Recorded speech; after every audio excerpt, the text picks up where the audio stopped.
I don't remember a time when curling wasn't a part of my life. When I wasn't putting in the sweat and hard work to be the best that I can be.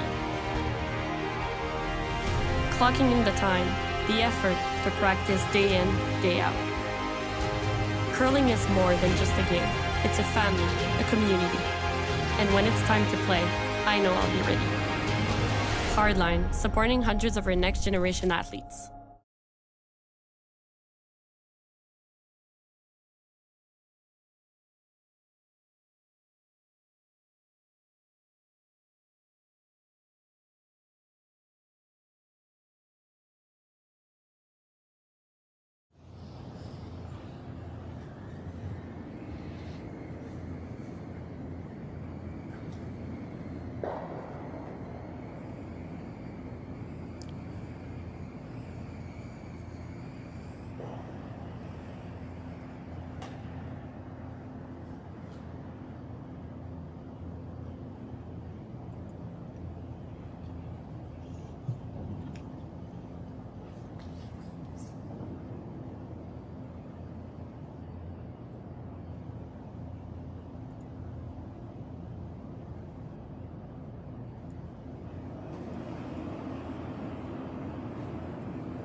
And we're here for the finals. It's been a long weekend, and it's only going to get a little bit longer, but we have 3 hours to determine the final. I'm Dave Schmel. I'm here with Shawn, Joyce. Shawn, what do we got in store? Well, if the two draws earlier today, the quarterfinals and the semifinals, are any indication, we expect a barn burner. We're going to wear out the replay machine. We're going to see some runbacks. We're going to see some draws. We're not going to see any of it for a little bit yet. The two teams were a little late on the draw. We had an extra end this morning and a draw that went right down to the last rock this afternoon. So the teams have the opportunity. They gave them a few minutes in between just to grab a quick bite to eat. They have their practice session. You can see, I think that was the Kalthoff team just throwing their last couple of stones of practice. And here, because both of these teams came through the C event, so they're equal seeds as they come into this matchup here in the final, they actually have to draw to the button, just as they would in the preliminary round, to determine who's got last rock in the opening end of play. We didn't have a chance to see the Totzek team in their draw, so I don't know what Dustin will have to beat. 2 practice stones left, then he'll throw one back down to the other end and get a chance to draw to the button for last rock, and we'll get to spy on it a little bit. Yes. That game went down to the wire, that last one for Dustin. Yeah. It you can't argue that, because we talked about it with the triple knockout. You come through the A event, sometimes you don't get to play a lot. There were the 3 A event qualifiers, just the luck of the draw. In 18 teams, there's going to be a few teams that are set ahead. All 3 of them had been set ahead, so they only played 2 games to qualify. 2 of them lost this morning in what would have only been their 3rd game of the event. They were eliminated. One of them, Borzumi, did win his quarterfinal this morning, lost the semi this afternoon.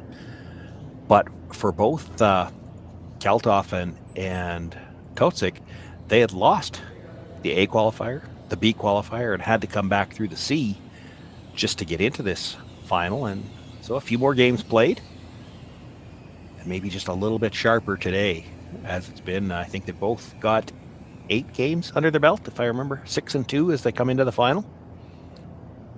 Yep, that's what I got. That's a few.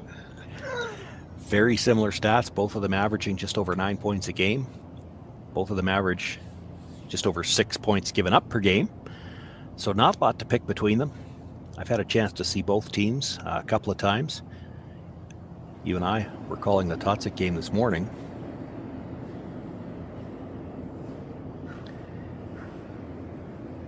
You were working the other semi this afternoon. I don't know whether you've noticed or not.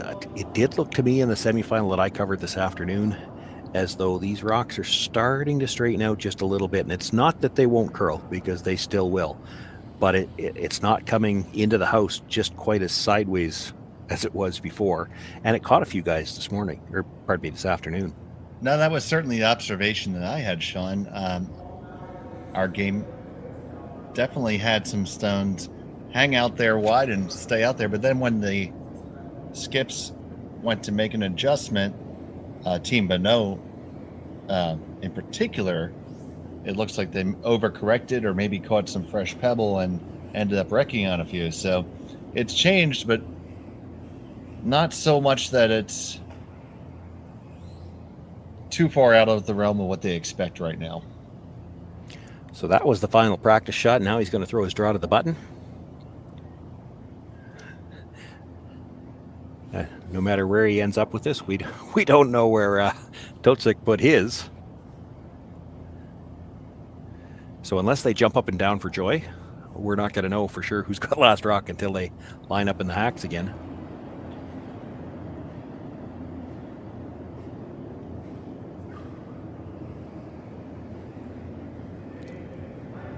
So important how the drill shot challenge is in many events. Obviously here we're just going just for hammer here, but you have so many events now where that's an actual tiebreaker and you can get knocked out. If you're playing in a round robin competition, yeah, they will keep track of all of them through the event and can eliminate you. And I'm guessing that was not close enough to measure.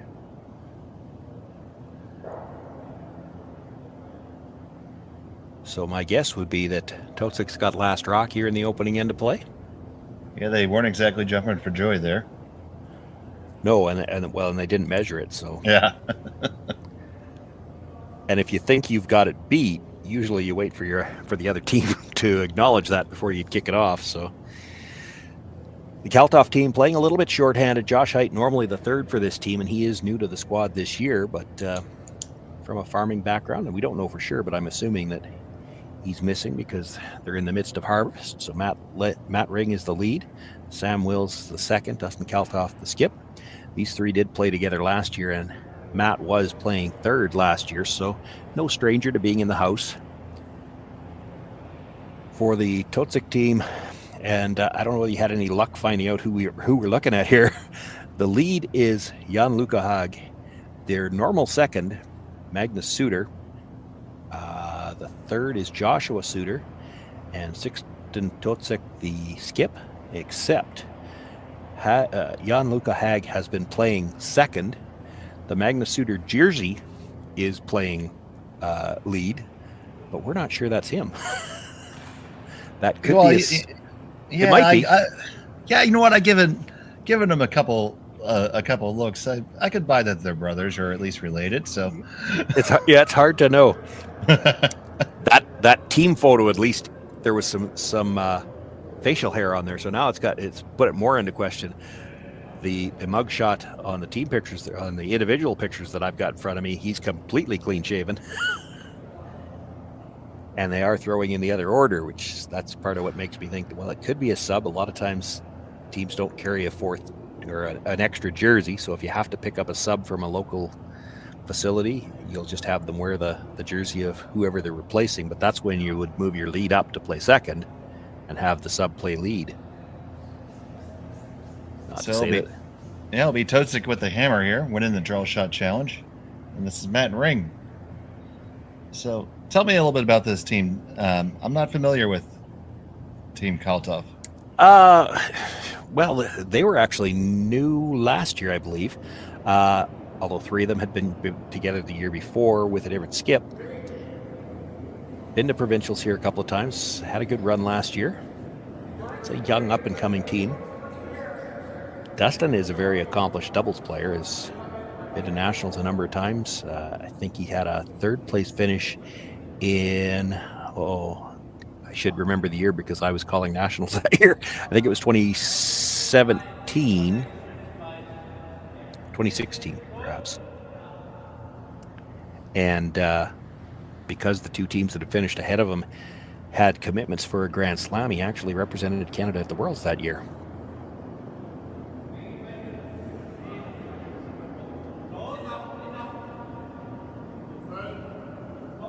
Guard thrown up to start this game, the come-around attempt.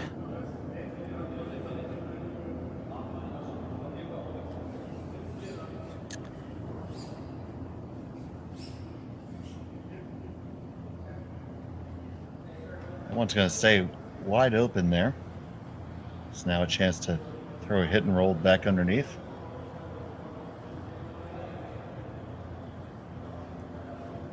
Shawn, it's even more impressive with this team playing three-handed all weekend and being on their ninth game. That takes a toll on you.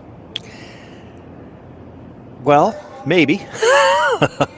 There have been some teams that, we heard the discussions last year. I know it's been something that's been discussed at the national and world level as to what to do about these three-handed teams. And it was a couple of fairly high-profile cases again last year that brought it to the forefront. There are some players, some teams that even believe that it can be an advantage to play with three because those first two throwers each get to throw three rocks an end. And you just presume with the extra reps that they'd have a better feel for the weight and the line. And of course, most of the time you're only sweeping with one anyway, so you don't really lose as much. It does mean that with one brusher, he's sweeping every rock of the five, whereas he's walking alongside six, but presumably the other guy is the inside guy a lot of the time. It's been discussed at the world level and the Canadian level as to whether or not there needs to be a rule in place for that. And you saw it with some fairly high-profile ones. Scott Howard went through Ontario last year, played three-handed for the entire event, won the province.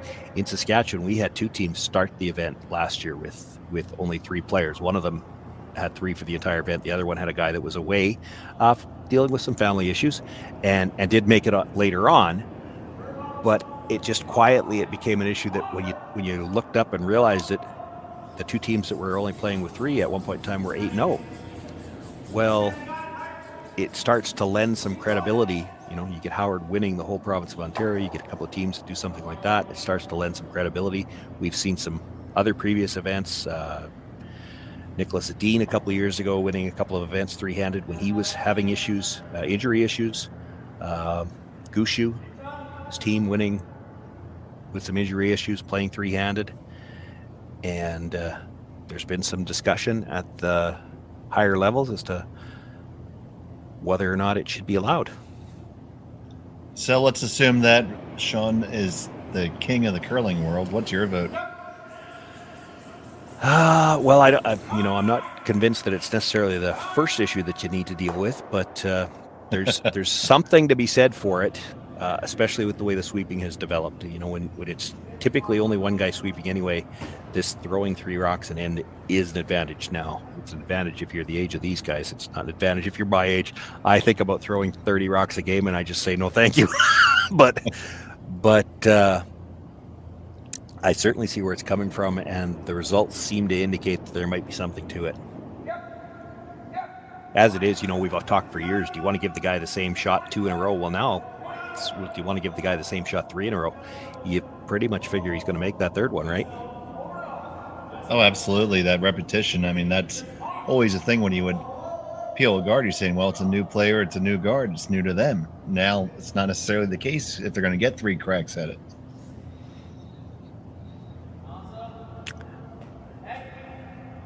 Kalthoff continuing to sit two at the back of the house now. Totzek going to try to come down and sit on the face of it this time. It looks like he indicated move it a little. Weight. Yeah, move stuff around a little bit.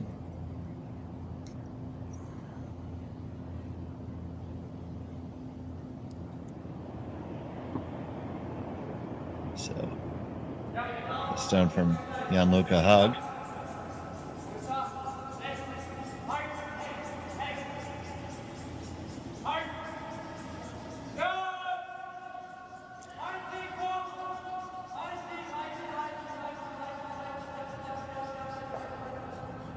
Not able to get by the front one. Brushers stay with it. They do bring it in to just bite the top of the four, I believe. Could use a darker shade of yellow in those rings. It's not quite as bad as the Tim Horton cups of Briar's Pest. And I've never had the chance to play on those, but you've seen so many guys over the years trip on rocks and that because they get lost. And you wouldn't think from ice level they do. Certainly from the overhead cameras they do. But it happens more than you'd expect. So now you see this down way to hit, and with that single brusher, swinging around over to the curl side. Gets it by. Kalthoff sitting 3. Totzek with last rock. They're down to third stones now.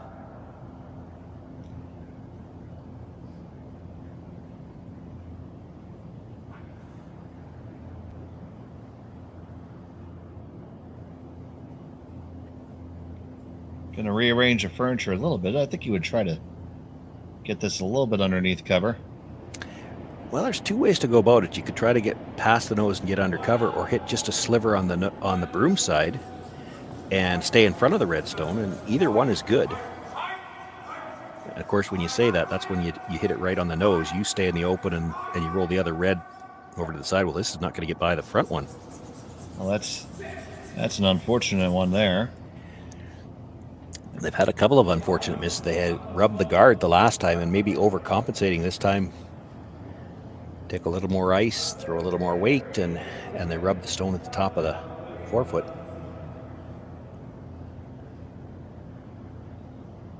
So now, opportunity knocking here, and definitely going to throw a guard up and apply the pressure. At the very least, put the force in order.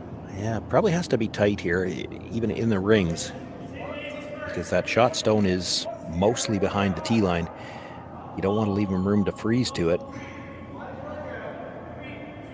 Got to be tight.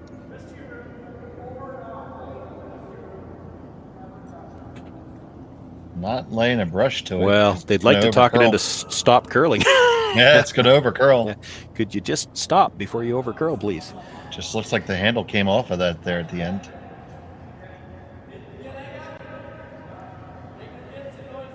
So now do you take that freeze on? Well, it's getting to the point in the end where I think you have to. You are at third's last stone. I mean, this is a good opportunity to play an offensive shot anyway. You might like to move it a couple of inches. There's room to do that. Move it a couple of inches. You give yourself a little bit more room to make sure you have a chance to score. So here's the second from Suter.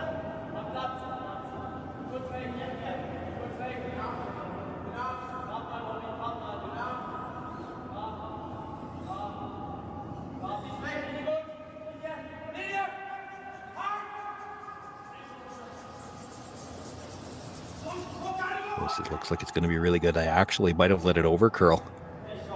They were so worried about getting it to curl. Yep, I saw those long strokes there. Yeah. I haven't seen anybody do one of them for a while. Not since they changed the fabric.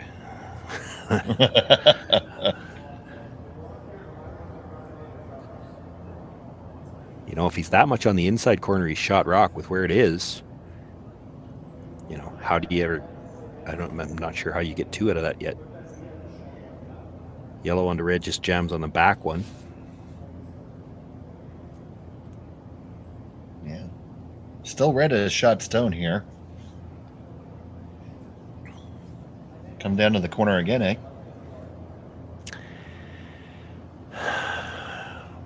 Yeah, or guard. Like, he doesn't have much right now. You'd sure hate to give him something by jiggling off that stone that was just thrown.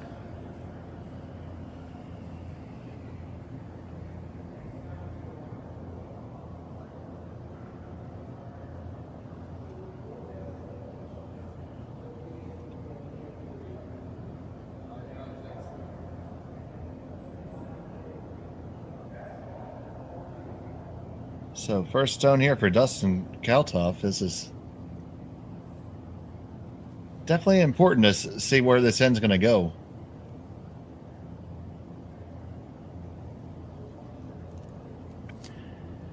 Sitting one back of the forefoot, the yellow stone at the top of the forefoot. Second shot belongs to Totzek. I don't see at this point in the end that there's going to be any opportunity for Dustin to get rid of that stone, so he has to find a way to make sure it can't end up on the board.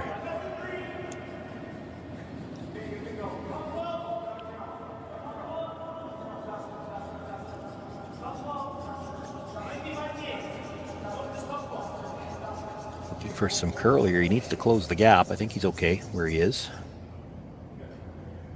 Actually, it looks like they were trying to get a sliver under the guard just to take away the possibility that Totzek could play this red stone over the top of the yellow, which is what I think I'd be playing.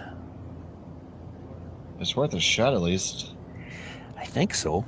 Like, you hit it just right, actually. Kill 3 reds, and you might get a little bit of spin and put that yellow further in behind cover.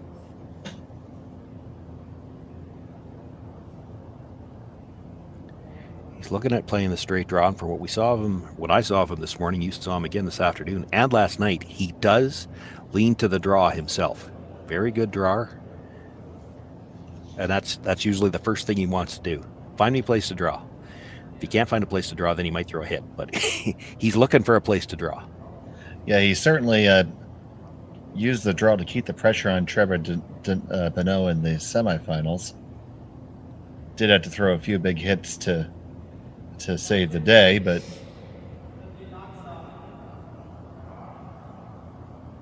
definitely the draw is what his sweet spot is. Looking at the run now, you don't have to whip that run either. You could play that with a control, even a bumper weight. It's just a matter of getting across the top of the yellow. Mm-hmm. And if you throw it with the quieter weight, you might be able to hang. There you see him talking about it. We might be able to hang the shooter on the edge of the 8-foot. If you hit this right, the 3 reds are all moving somewhere. You might not kill them all with that weight, but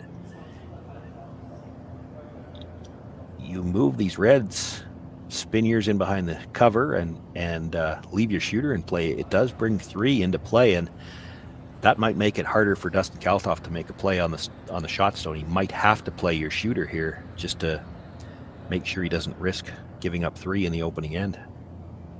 Well, taking this much ice, it's can't be much more than bumper weight. Bumper weight. That's been the ice for bumper weight all weekend, although it has looked a little straighter today.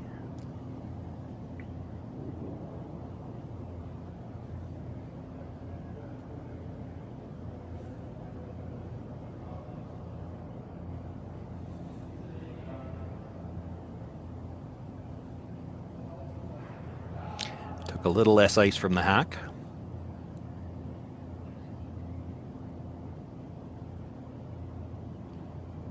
So Sixten Totzek with his first,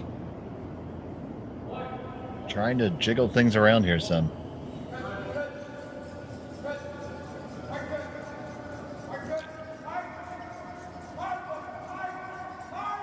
Sweeping for some curl. He'd like to make contact with those stones in the 4-foot. It's going to drive it just by the one in the 8.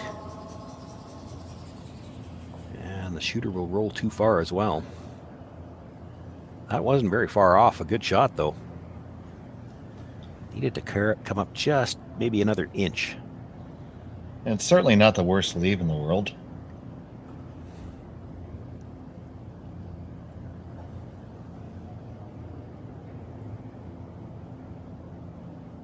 So, if you're Dustin, what are you thinking is ideal here?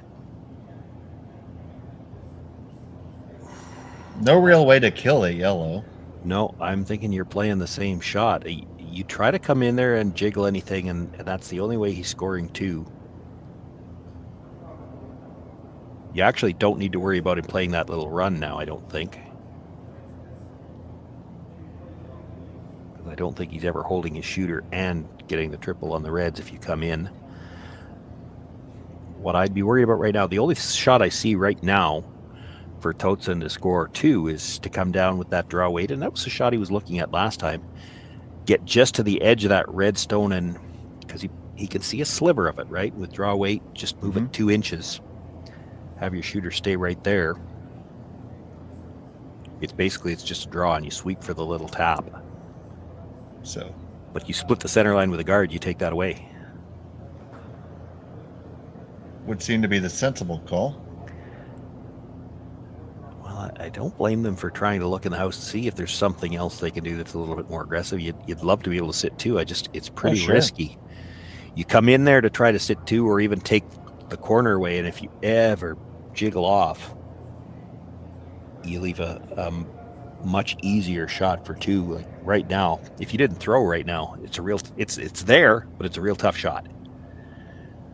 You'd hate to leave them something easier. They're thinking if they guard it, he's just going to play red onto yellow and get his single point that way. That's what you see them gesturing at the run back. And he might.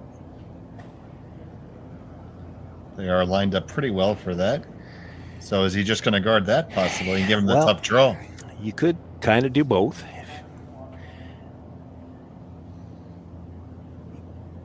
Probably to guard both, you'd have to come underneath a little bit, I think.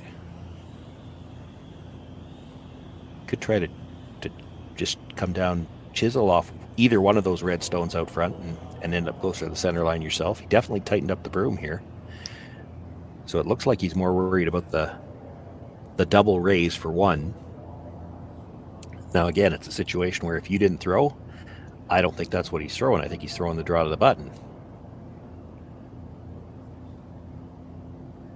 So I have to believe he's trying to guard both shots here.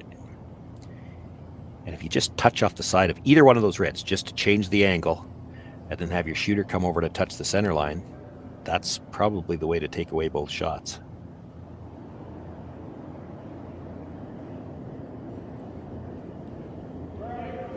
So final stone for the skipper here in the first end.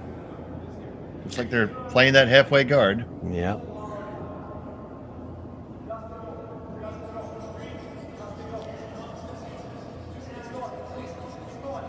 So they're going to protect the double raise for one to force him to play the heavy draw for two. And I'm pretty sure you just gave him the shot he wants. Yeah.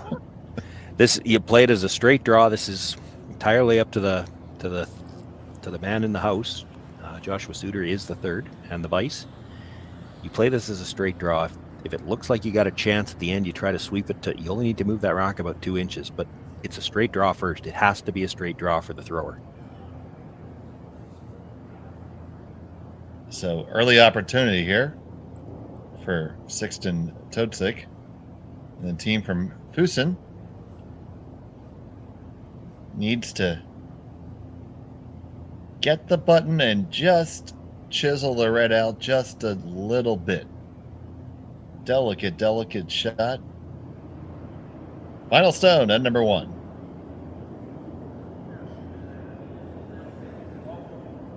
Indicating it might be a little bit heavy.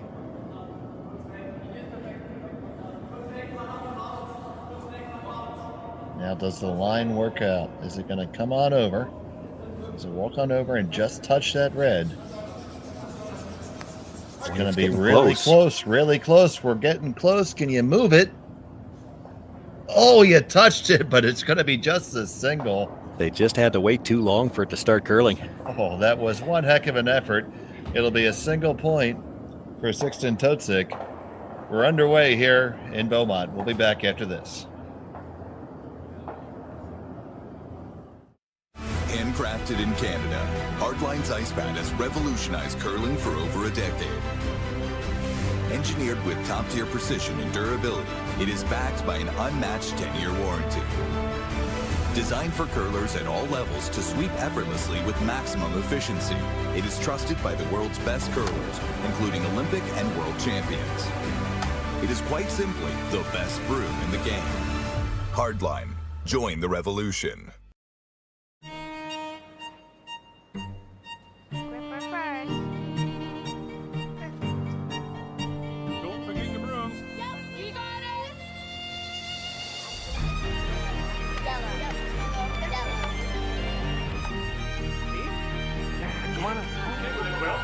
You got one, you got two, you got... Just one more, please.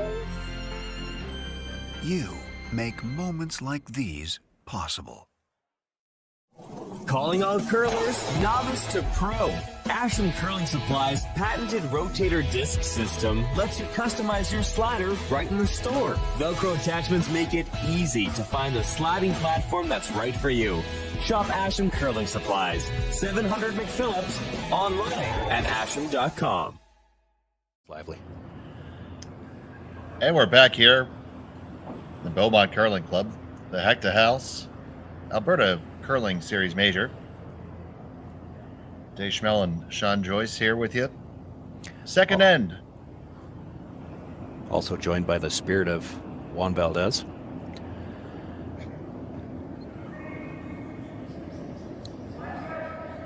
Now we'll see how many guys are out there my age that know what that reference means. The rest of them will be running to Google. I know he's the coffee guy and the camel, right? The coffee guy, yep. Fictional character, Colombian coffee guy. Or sorry, no, he was on a donkey, not a camel. Oh, yeah, I didn't hear that. Yeah, okay, camel, oh, donkey. I only care what was in the sacks, and it was coffee beans. It's keeping me going today. Well, I got my iced tea working overtime. Third game of the day for both of these teams and both of us. Yeah. We have it decidedly easier. Yes. Especially as we get down to the final here, and there's no 4-syllable names in play. So we had a very tightly contested first end, and it was a very good draw to the lid for Sixten Totzek to get a single. And now Dustin Kalthoff is going to try to see what kind of answer he's got. Good start to this end. It's been one of the things that it's not just today. We've seen a few problems with teams all week long with the big curl. It's been hard to keep those center guards splitting that line, which is a factor for the tick shot. They've got a good setup on the guard, come dead around it. Dustin can't really deal with the rocks in the middle just yet. He'd like to get one in the corner.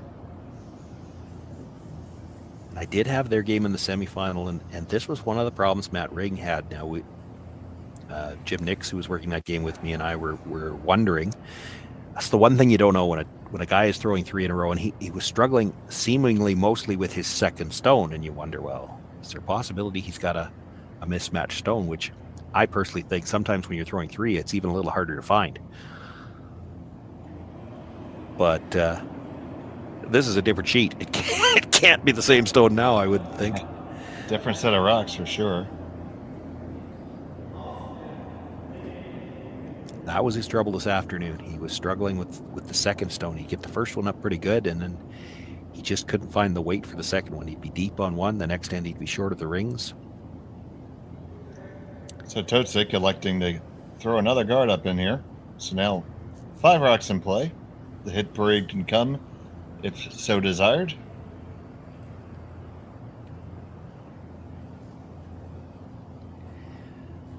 So a little bit of angle on those stones, enough that he can drive the first one across the face of the second one.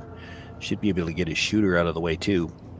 If you hit them thick enough, you can make the stone and the rings go away too. But I think it's more important to make sure you get the double on the guards here. Hit it too thick, you just jam everything. There we go. 1 and 2. Both those guards are gone. Yeah, he was looking to hit it that much the other side of the second stone. Then he gets his shooter out of the way too, but it's better now. It's his own stone up there.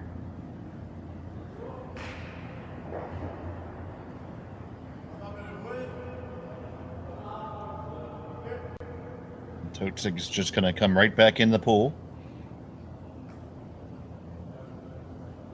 Yeah, there's plenty of room actually to throw a tight guard around that red too. The danger in coming right in, and it's funny to me, as I say that, to talk about danger. But you come into the rings, he's running his own rock back. If he makes the run back double and sticks it in the rings somewhere, now you're trying to prevent him from scoring 2. Whereas if you play the guard and he double peels the top 2, you're still in a steal position. And I say it's funny to talk that way, but the teams have gotten so good at these runbacks that's what you have to worry about, right? It's once upon a time we were just happy if we made contact with something in the rings. Now they're looking at making a run back double and sticking it in play somewhere, and they're not happy if they don't. That's for sure. I, for one, am happy to make contact. Well, that's why we're sitting where we're sitting, and these guys are still playing. Yep.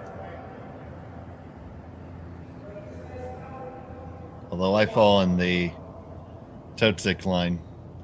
Give me a draw. Boy, he sure does like them. And he's been very good at them today.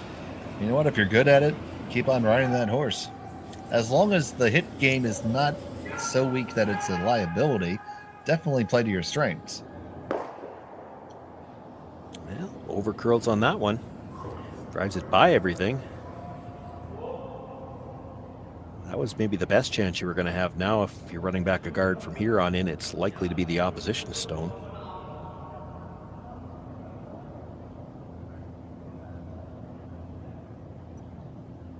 It's amazing how just one stone can really change the complexion.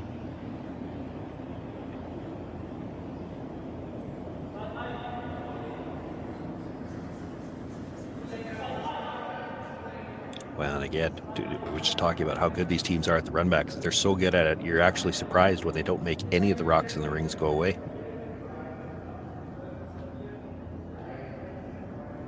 Oh yeah, you're absolutely shocked. This one comes on up, it grabs a piece of the center line, but there are angles to make them move. Just don't know if they're 100% good. Yeah, he can again drive the guard across the face of the one in the 12 foot, have it come straight back. He could definitely get all three of them moving. On this one, hard to hold the line. It's close. On the one over the top. Now will that yellow clear the house? It will not. It's going to hang on over the side. That leaves the shot stone dead buried. But again, it's a red stone out front now. Do you really want to come all the way in and have him play the red run back?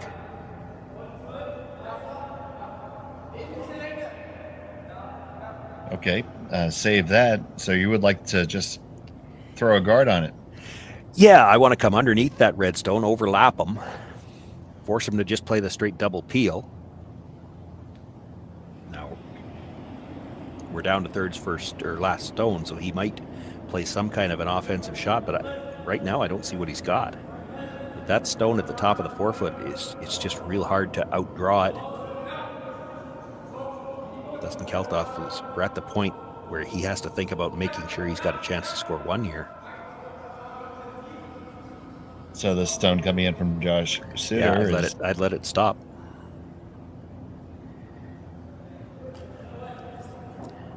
Let's see, there's probably a run double there, if not a run triple, onto the catcher on the side.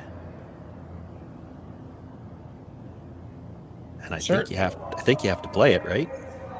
Absolutely. I mean, even if you double stuff it, if you run red onto yellow and dead stuff it on that stone at the top of the 4 foot, at least now the whole 4 foot is open to score your point. Yeah, that's not a bad outcome at all. Well, you know, it's better than what you're looking at right now. Well, this is suboptimal. So trying to rearrange the furniture here. That's a lot of syllables for a curling announcer.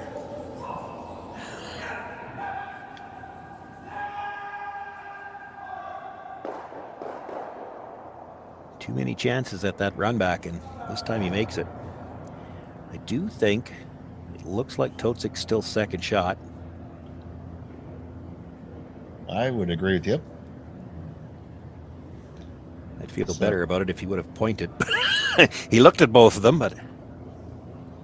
So right now the first indication was just to tap his up a little bit. And if you roll the shooter a little bit... You can Christmas tree them, yeah. Yep, and then you're going to really lock it up a little bit. So just there, you see, that's less ice than we were taking in the first draw this morning for a similar shot. So has seemed to have straightened up just a little bit.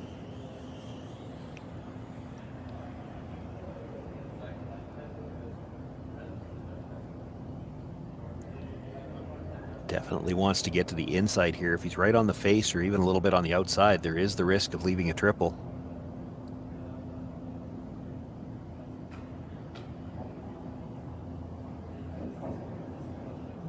You think about where his shooter's going to be. If he's on the nose, he's probably right on the tee on the fountain. That's about half a rock to go towards the yellow on the edge of the 12.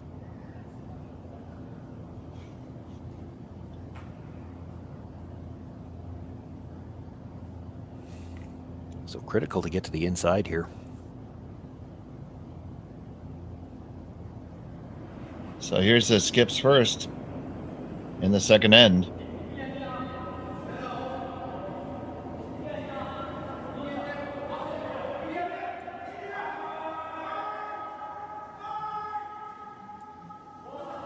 Working it hard. Looks like you're going to have to hurry to get past the guards. Yeah, it's probably time to just stop sweeping.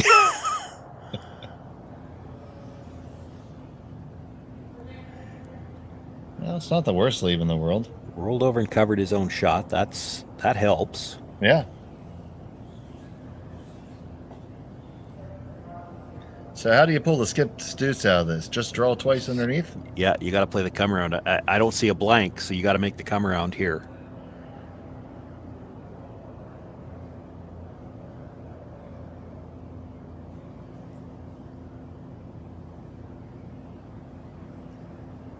So Dustin Kalthoff is going to have to dial in that draw weight here.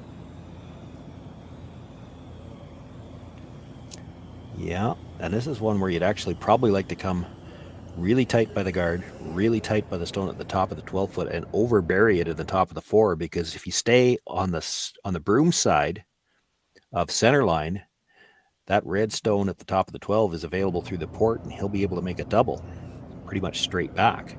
If you can overbury that stone in the top of the 12-foot, he can't get to the other, he can't get across it enough to make the double.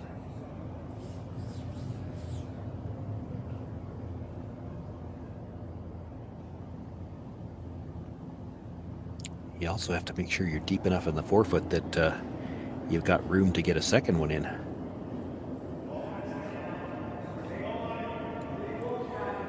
But don't you dare be behind the tee line, because Sixten Totzek will freeze to it. In a hamster's heartbeat. So this one comes on down now. You got to get there. You got a lot of line. Got to be full 4. Don't drift behind. Oh boy, I think he did just leave that freeze available. Yeah, he's left them both shots, but I expect Totzek will play the freeze. He's just so good with the draw weight. And he had a ton of room by the guard too, so there's room to get to the inside of this. This is definitely the shot that he wanted. And could really put the pressure on Dustin Kalthoff here. You make this one good. I'm assuming you're going to have to try to run back the center one and make something happen. I'm not assuming that at all. You might have to throw it away and give him a steal one, because third and fourth belong to Totzek, and if you try running anything back and kill your own stone, you know, you could go from steal 1 to steal 2 really, really quick. Possibly even, I guess, to steal 3.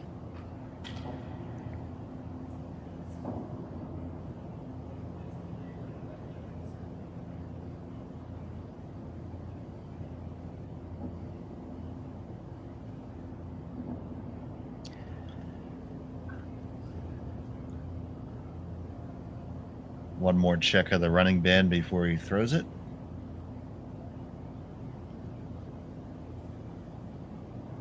And the final stone on the way for the Bavarian skip.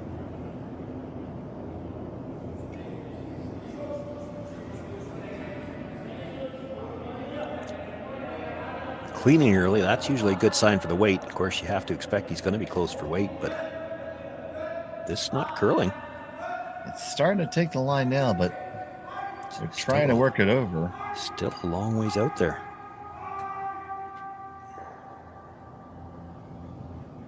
Does not sit shot, so. No, left him room. Got room to come on in there for 2. So, an uncharacteristic miss on a draw there by Sixten Totzek. Yeah, just a little strong. You'd like to throw that so that they could brush it into the position you were looking for. It was all there by itself.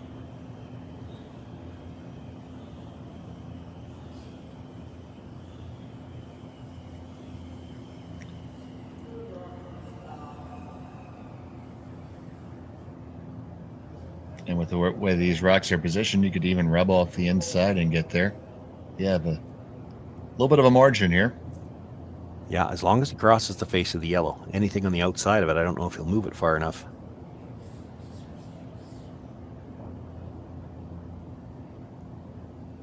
But both of the last two draws came by the guard with a lot of room.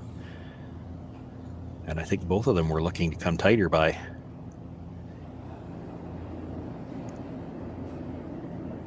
So final stone event number 2 for Dustin Kalthoff.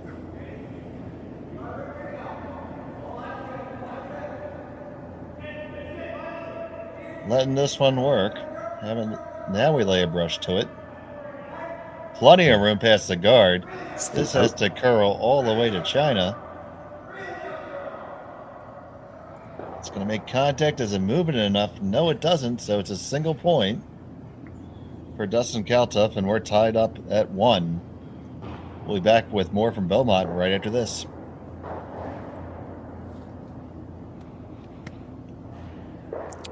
I thought he cut.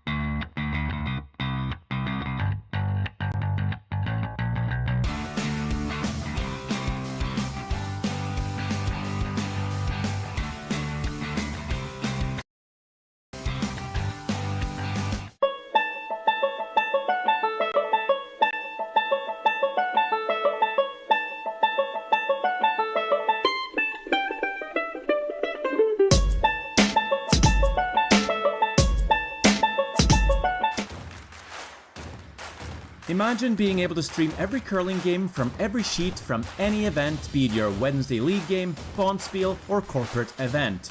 Curling Stadium offers an all-inclusive streaming solution featuring high-quality cameras, ease of use, great reliability, and minimal installation. Offering your sponsors customizable ad space on your streamed curling games and being able to sell video packages to your corporate events for increased revenue. With Curling Stadium, you can stream to any device, be it your mobile phone, tablet, or computer. Push the feed to your desired platform, be it Facebook, YouTube, or any other social media. Curling Stadium is simply the way forward. Where it's commonplace in other sports to televise every game, we want to do the same. Curling is a global sport, and it's time it gets the coverage it needs. Make your curling club the next Curling Stadium. Because... And we're back here from the Beaumont Curling Club. It's the finals of the Hack2House Alberta Curling Series Major. We're tied up 1 apiece. Both teams trading singles. And Shawn, not exactly the way we thought this was going to play out right off the top.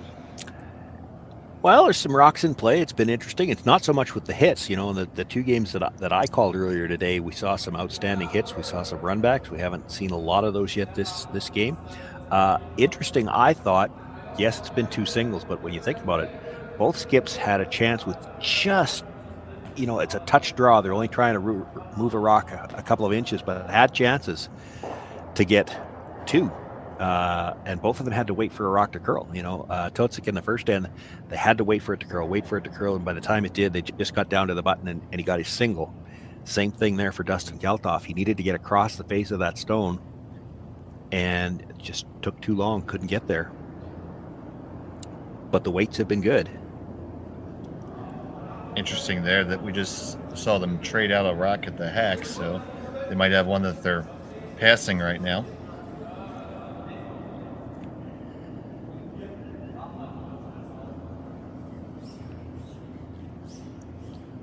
The center guard is up for Dustin Kalthoff, but once again, not on the center line.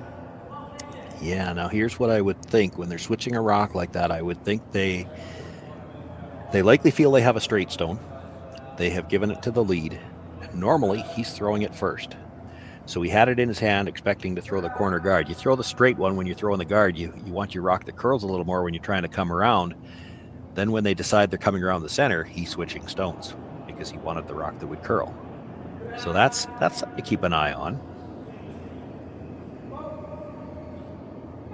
It's interesting because we've had a number of teams have a hard time holding the center in this entire event, and actually the jersey of Magnus Suter, and maybe it is Magnus, has made that shot a couple of times this game. So, you know, when you've got a rock that you think is a little straighter when it's been hard to hold center, that actually can be an advantage.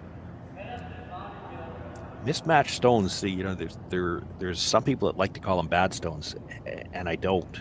The teams have to, it's a skill, right? You have to learn to manage your stones. And in this particular case, if he's got a stone that's a little straighter, he's using it to his advantage. And that's good. I'm all for that. Definitely at times skipping, if you feel like you have a stone that's a little bit of a cutter, you kind of hold on to that for when you might have to make that hero draw. For sure. You'll keep a cutter, especially if the only reason you'd get rid of a cutter is if you think that it's drastically different in the weight.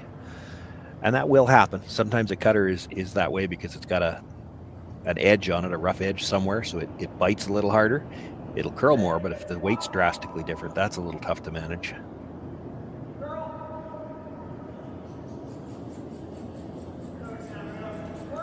So, next rock coming down from that ring.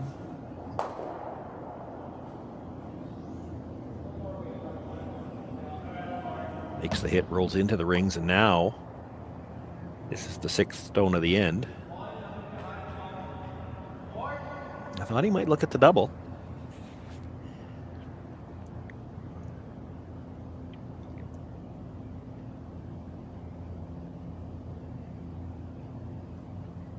Going to try to play the hit on that biter and roll well over to the edge of that 12-foot on the other side, get into the rings. Definitely could be considering a blank end here. Be a good idea. Sure, that'd be great if you're Totzek here. Blank the third, have last rock in the even end.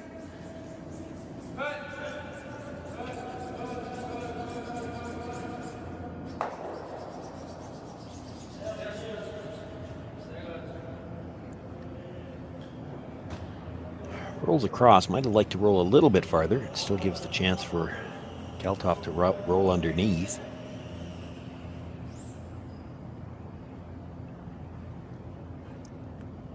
A little bit of housekeeping before we threw this one. Maybe they saw a little something. There's the biggest disadvantage when you've only got 3. If you're the guy who's responsible for housekeeping, you still got to run back because you got to sweep the rock. So the ring is on this hard right out of his hand. Past the guard, no problem, but that's gonna be past everything, unfortunately.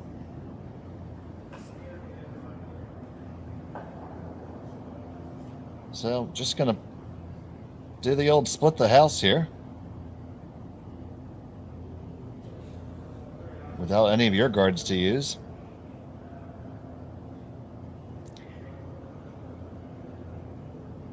Might like to keep this biting the 8-foot somewhere. But well out there on the corner. You keep it in the 8-foot just so he can't make the hit and roll under cover for shot rock on that stone that's still sitting in the 12.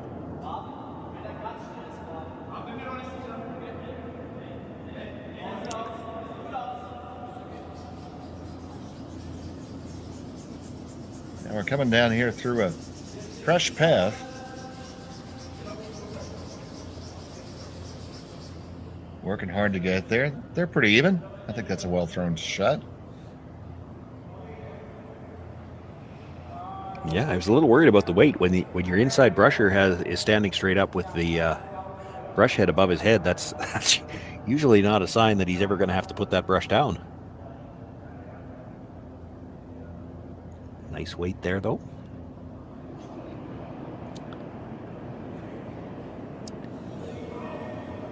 Sam definitely has a chance to roll behind cover. I think he can catch enough of the 12-foot buried to be shot rock.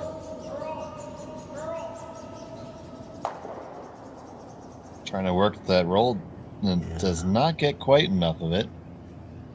Well, can still make one more hit and still be on the rings. Well, which is probably exactly what Totzek will be looking for. If you hit that right on the nose, you don't want to roll under here. Hit it right on the nose.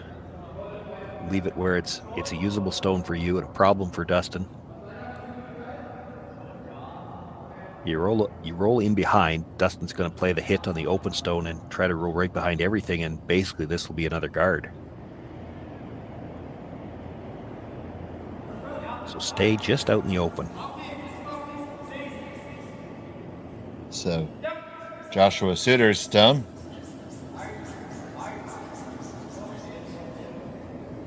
It's going to do just that. That's a really good shot. I'll tell you, Shawn, I love the discipline they use with the weight there. Nice and quiet. Let the brushers manage it.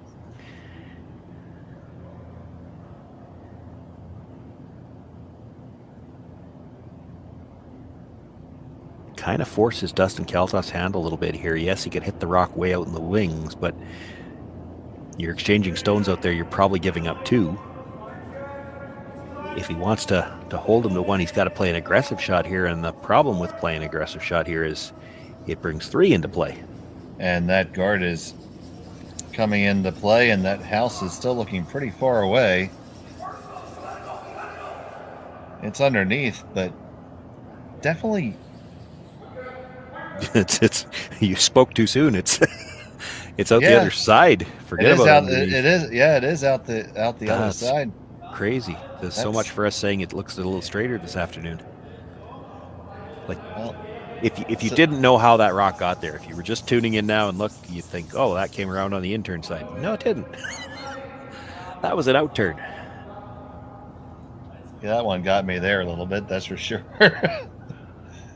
So, well, that's going to hit and roll open here. Sorry, Dave. We've seen that all day with draws. That's been especially the guards, right? They're trying to put a guard on an existing rock, and it just won't stop. And the farther it goes, the more it curls. And this is the first time I've seen it happen on a rock in a house, but I've seen it lots on guards today where everything curls so hard, and they don't seem to want to stop for you. Now down it past the guard with a really quiet weight. Now can they get it to clear the house? Get it out of the rings? Yes. Perfectly executed.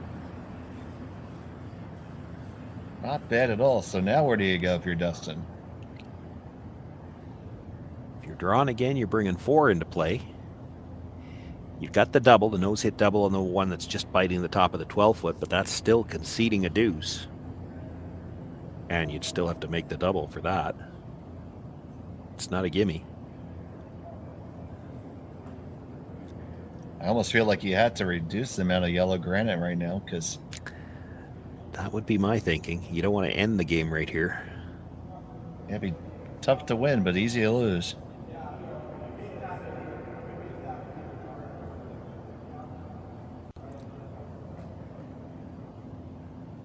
I think he's come to that conclusion. Yeah, I think you try to play this double. And again, not that this double's a gimme. It's one of those ones, anything that's this close to straight back, and there's 5 feet between them. You hit it on the nose, you get the double. You hit it a sliver inside the nose, you jam it. You hit it a sliver outside the nose, you miss the back one. Like these are way tougher than they look.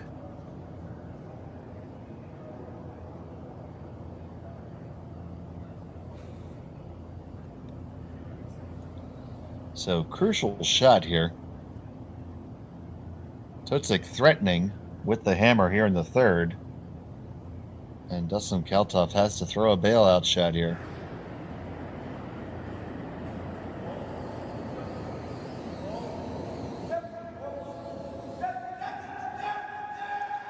Working its way down, and it does wreck on the guard. Yeah, where was the brush? I thought he must be close. They were never sweeping that hard, and then he ends up rubbing the long guard. Maybe we can see that again. Well, I can, because I got the YouTube secret of television. The YouTube feed. You're a few seconds behind us, so. Yeah, they just missed it. They just missed a brush call there. Yeah. Because really, to make the double, he didn't need to be anywhere close to that guard. It didn't look like it picked or anything. So, where do you put one to make sure that you absolutely can score 3 here? Well, you're happy to score 2.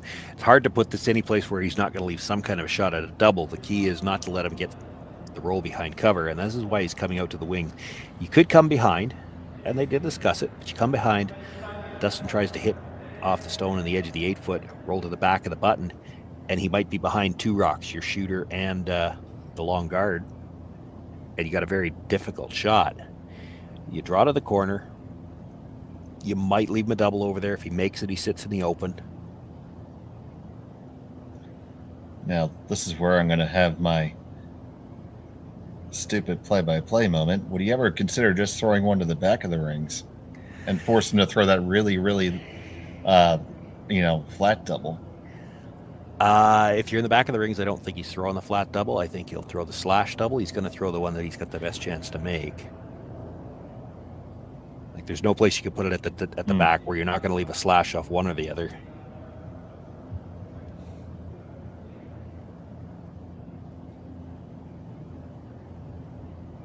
It's an interesting line. We haven't really seen anything come down this path quite yet.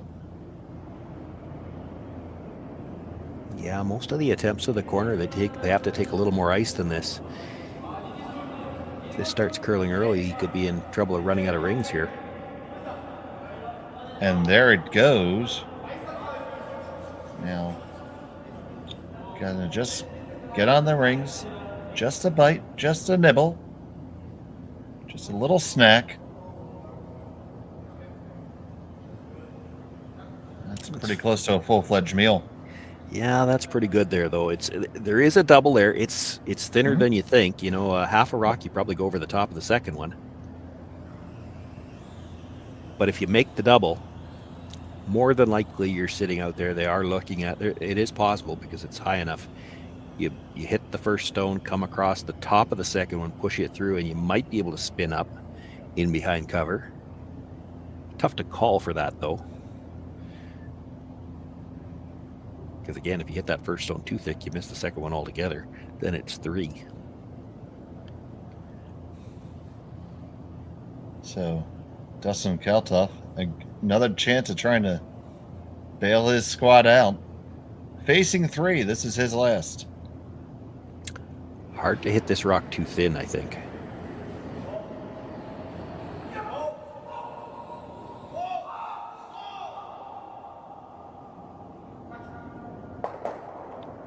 And that's nicely thrown.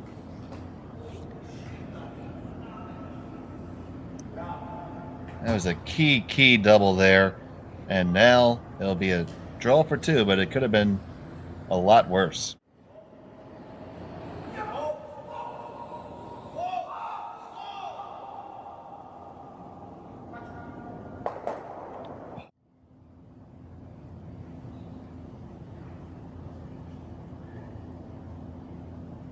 So, final stone on number 3. Totzek just needs to bite the rings.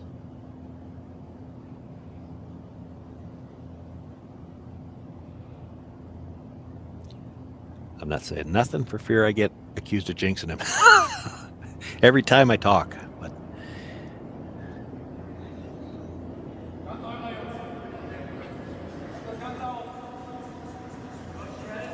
it's in the hands of the brushers now, and they are on it. They're both on it. Now we're going to get help from the house.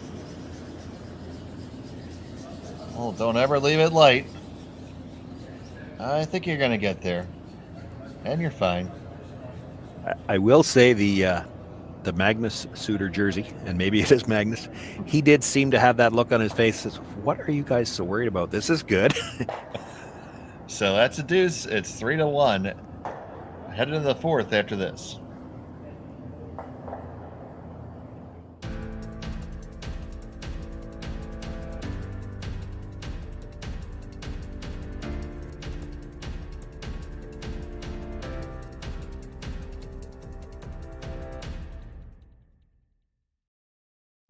I don't remember a time when curling wasn't a part of my life. When I wasn't putting in the sweat and hard work to be the best that I can be. Clocking in the time, the effort to practice day in, day out. Curling is more than just a game. It's a family, a community. And when it's time to play, I know I'll be ready. Hardline, supporting hundreds of our next generation athletes. Calling all curlers, novice to pro. Ashland Curling Supply's patented rotator disc system lets you customize your slider right in the store. Velcro attachments make it easy to find the sliding platform that's right for you. Shop Ashland Curling Supplies, 700 McPhillips, online at ashland.com.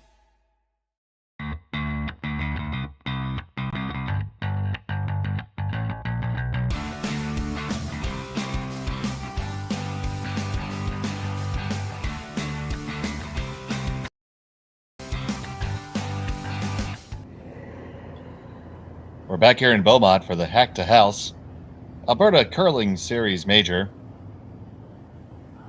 Finals here between Sixten Totzek and Dustin Kalthoff.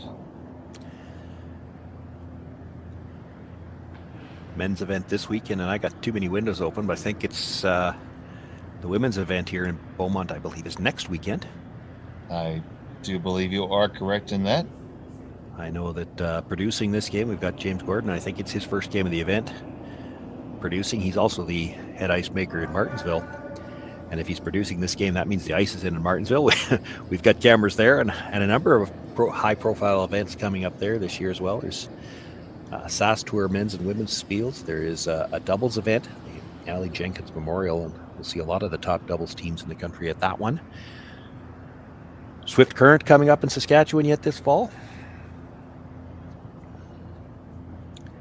And Jerry was informing me before we went to air, I think you were listening as well, Dave. We've got a few events coming up after Christmas as well.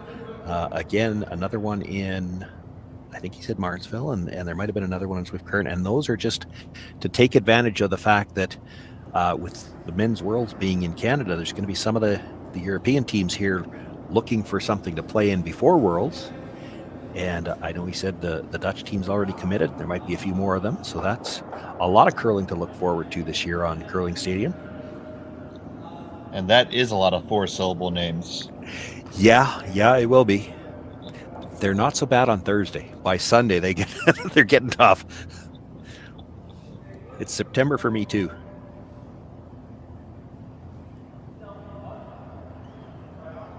So the first two stones come into the house for the team from Fuessen, Germany. Kalthoff has the corner guard up, electing to draw underneath with the second.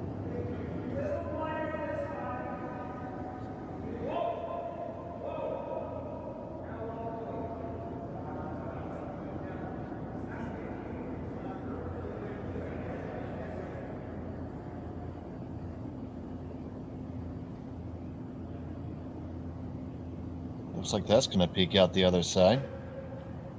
Oh, just tighter guard. Yeah, still in the free guard zone. That's important. I mean, it's buried well enough. Even if you would bit the 12, I don't think they could have made a play at it. And a rock in the 12-foot is still a guard on this ice. Oh, you betcha. I keep saying ice, and I probably shouldn't. It's one of those things that, we started the Players Association here in Saskatchewan in the early 2000s, and we used to talk a lot about ice. That people were still talking about ice then. And realistically, we know now it's got less to do with the ice, more to do with the rocks. If your rocks will curl, just make the ice flat. And ice makers and even the manufacturers have learned so much more about what to do with the rocks. These rocks likely were conditioned before the event started, and he's got some excellent curl in these stones. They will straighten out a little bit the more you use them, and we've seen a few shots today and talked about a little bit that they might be just a little bit straighter, but they're not straight by any means. They're still getting plenty of curl. Look at the broom here to make the draw to the button.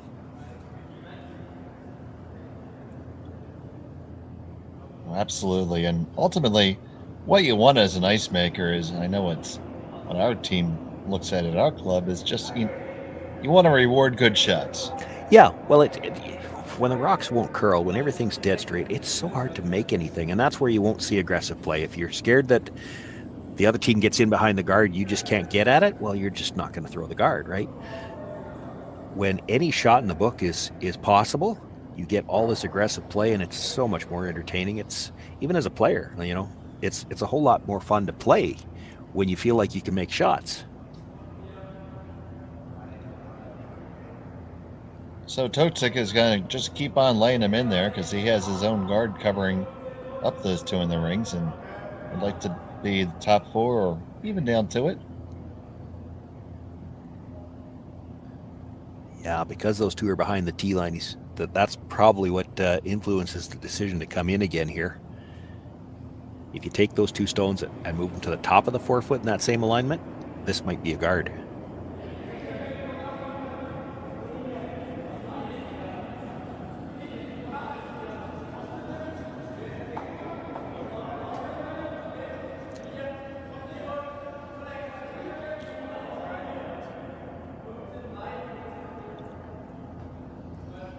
Line looks really nice coming in.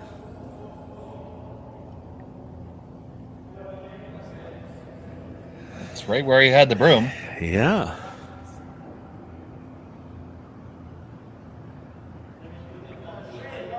So I'm pretty sure if you get them all, can you get them all moving? Yeah, well, something's coming. You can get them sure. moving, but something's coming towards that redstone when you do. Yeah.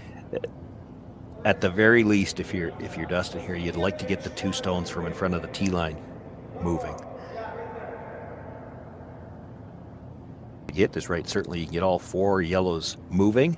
I don't know if you can get them out because something is coming towards that redstone at the back of the 8. But if you jam one on there, at least everything's out of the 4-foot. That's better than it is right now. So on the one over the top, you move it around a little bit, and you do catch that one in that red in the back.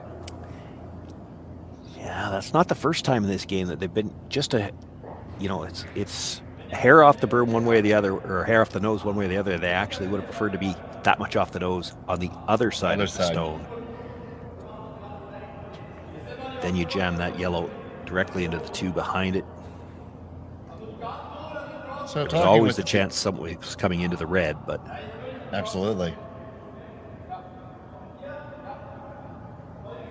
So try to set the angles a little bit to keep the Christmas tree. Yeah, the yellow stone at the back of the 4-foot's just about edge to edge with the guard. So if you bury half, that should cover half the stone at the back of the 4-foot as well.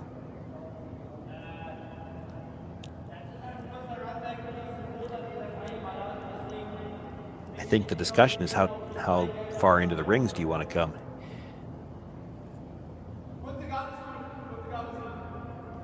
Not sure, and even if we had mics, I still wouldn't be sure because I don't speak any German. But I have to think that's what all the discussion is about. You know, you want to half bury, take away the stone in the back, but now how deep do you want to be? Because if you're right down to the top of the button, Dustin comes down, taps it back to a pocket, might be able to get his 1 that way. Still could play the run back. It is a red guard now. And there you just said it, Shawn. You know, it's Dustin's going to go get his 1. Already you've taken the play away from him. Well, that's true, yeah. And the other side of that, if you're trying a Christmas tree and you put this up too high, the stone you're protecting is still behind the T-line. He could come around, try to freeze to it, or even move it a little bit. This one does appear to need to go. Yeah, they're straight burying now. And if you're going to straight bury, you may as well bite some 4-foot. Actually comes out the other side again. Wow, again. It ended up not bad. Because for Dustin to come after the shot at the back, if he makes a really good shot, rolls underneath, you could see enough of that yellow stone to tap it up if you wanted to.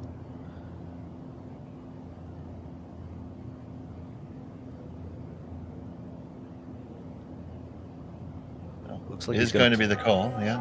Playing this with some weight to try to get the double on the 2 yellows as well. You play it quieter, but then you're probably just jamming the first one onto the second one. Part of his thinking here might be that maybe we can get back to a blank situation here. Got to get by the guard again. Oh no, again. And didn't again. And touched both of the yellows. And didn't get either one of them out again. What a highly unlikely yet predictable outcome. Well, Sam's got to be starting to feel a little bit snake bit. I think it was him. Oh no, maybe it was Dustin's last end that they just rubbed the guard. It was Dustin's first. Yeah. So now you're game on for Totzek.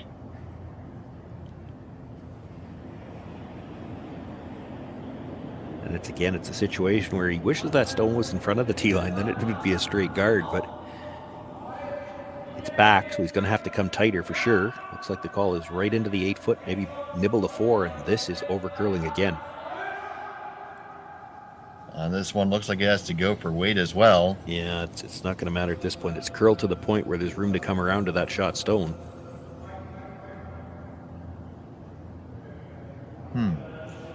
Interesting on those angles. We'll have to keep an eye on that later.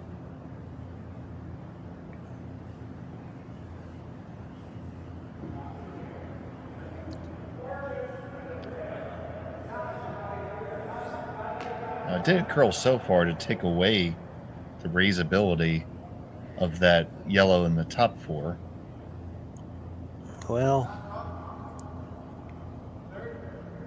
yeah, I'm not sure. I wouldn't be playing this yet. He's going to play it now. I like the freeze on the back one, and this is your shot for 2 if you need it. Oh, well, I do too. He's probably thinking to drive the yellow across the face, have the red come straight back, and open up some room. This is a make sure we have room to score shot, then, I think.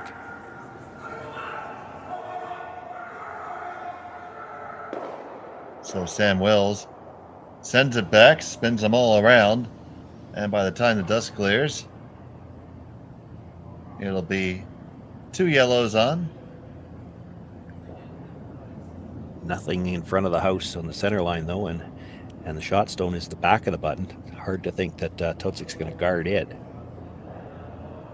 Or? Well, yeah, they showed it as an option, but here's the thing. You throw the guard, Dustin's freezing. All day. Yeah.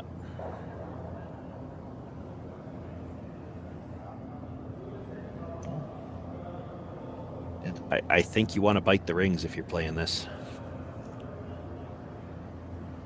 I'd rather have him throwing the double than throwing the freeze right here. If he's throwing the double, he's never scoring 2. Yeah, especially because the hits have been just a centimeter off either way for him right now. You're inviting an easier shot, I think.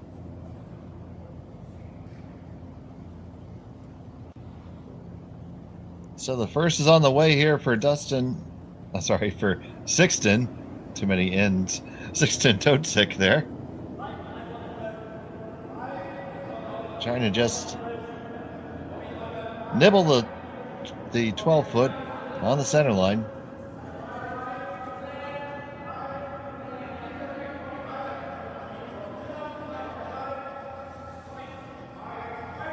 Trying to hold it out there. Now it's going to keep on curling now. It just needs to stop. And it does. Lined up, but it's kind of long.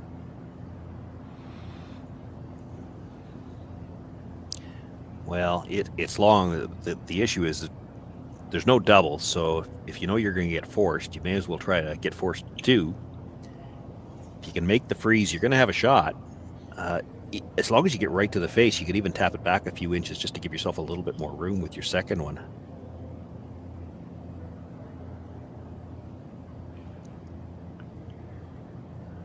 The key is to be right on the face, and then if Sixten follows you down, sits on the top of it, well, you might have to just tip your cap and say, okay, we'll just take our 1.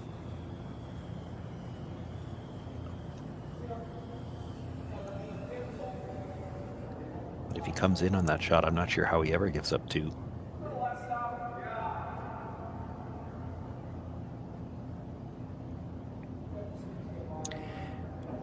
That was interesting. You saw both teams under curl a couple of times in, was that the second? It was the second end. And so Dustin took a little less ice here after he got down to the hacks. This is the same area. This is that draw they were playing in the second end. Couldn't get to the inside corner.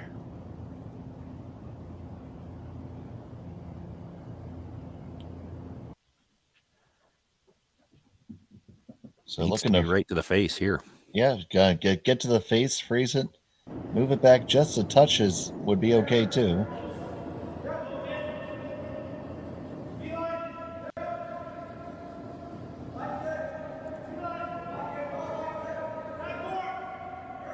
They're working it hard. Now, does it take the curl? Gotta come on in and not get up to the face. They overswept it. They swept the curl right out of it. And just a little bit too heavy. So, you're throwing a freeze back here if you're Totzek. Well, you could just hit that red. It's you know you're not giving up more than 1 if you do that, but boy, that sure looks like there's a pocket there if you get into the pocket. You don't even have to be right down to it. Leave yourself about 3 inches short of it. I don't think Dustin Kalthoff can score. Yeah. If you're 3 inches short of it, you should be pretty close to splitting the your rock's going to be right on top of the pin, and I don't think he's got enough room to move it.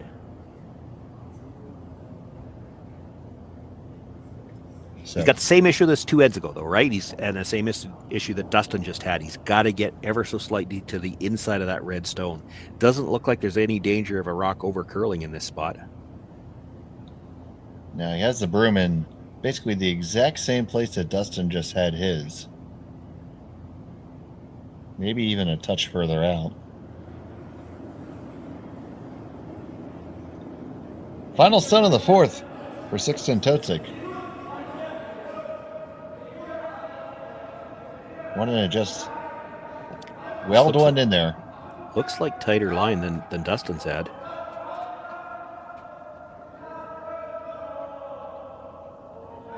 Well, the line is good here now. Looks like Where's more the weight than Dustin had, yeah. Ooh. Just too heavy. Could he ever slash him off and hold the shooter around? Yep. It's not an easy shot. It's not a gimme because you're throwing to hit, maybe a thick half at the most of the first stone. You don't have to whip it because you don't have to get either yellow all the way out. You just need to get them out of the 8-foot.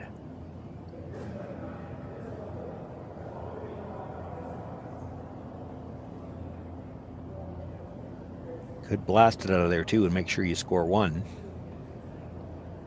Because the danger on throwing it quiet.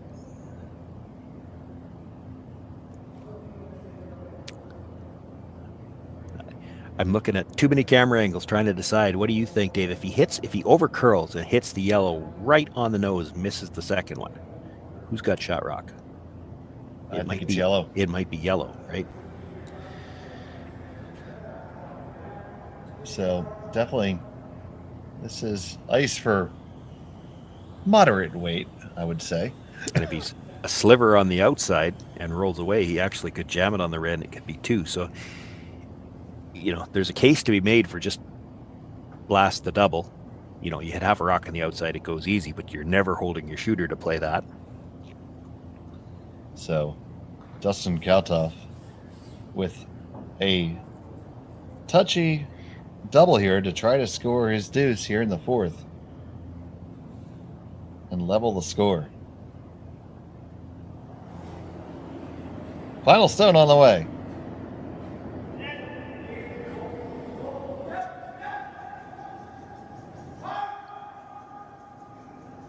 On it pretty much right from Jump Street, trying to hold the line.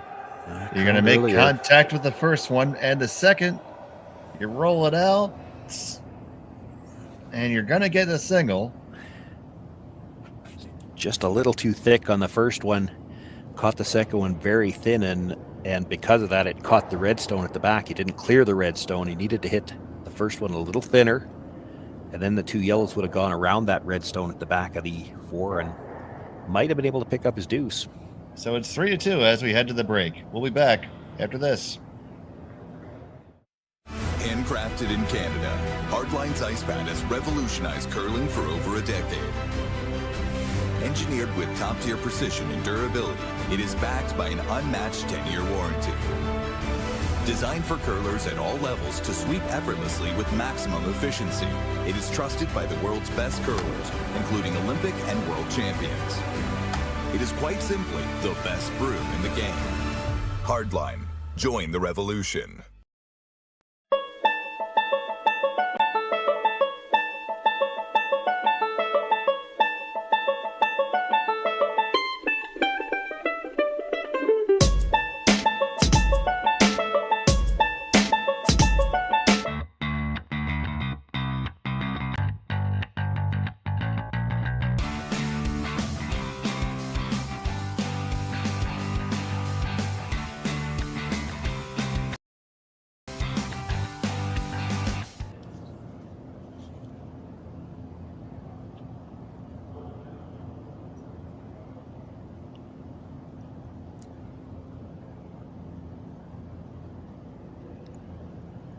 Into the 4th end break here. Totzek with,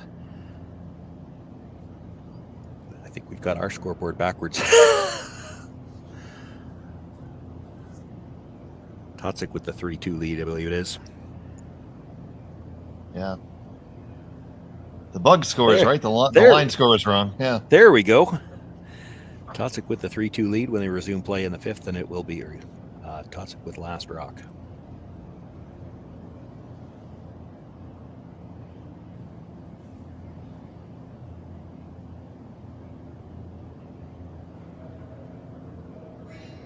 So, how's this game went in comparison to your expectations so far, Shawn?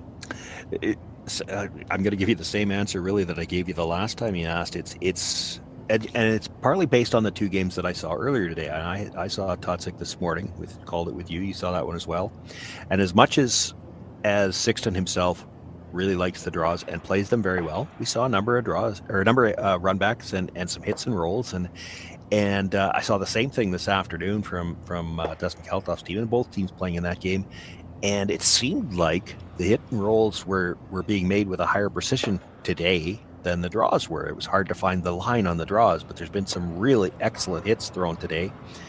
And so I'm surprised to see that we haven't seen as much reliance on that. And, you know, for Kalthoff's team in particular, a couple of the times when they have played the runbacks, they've just been the wrong side of the nose hit. You know, they're not missing anything by much, but earlier today they weren't missing it at all.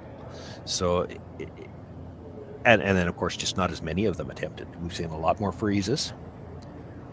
They're still struggling to get the line on those freezes. That same spot there 2 ends ago had to get to the inside, and I think it was 3 shots in a row between Dustin and Sixten, and just nobody could get to the inside corner. Yeah, it does look like that intern side.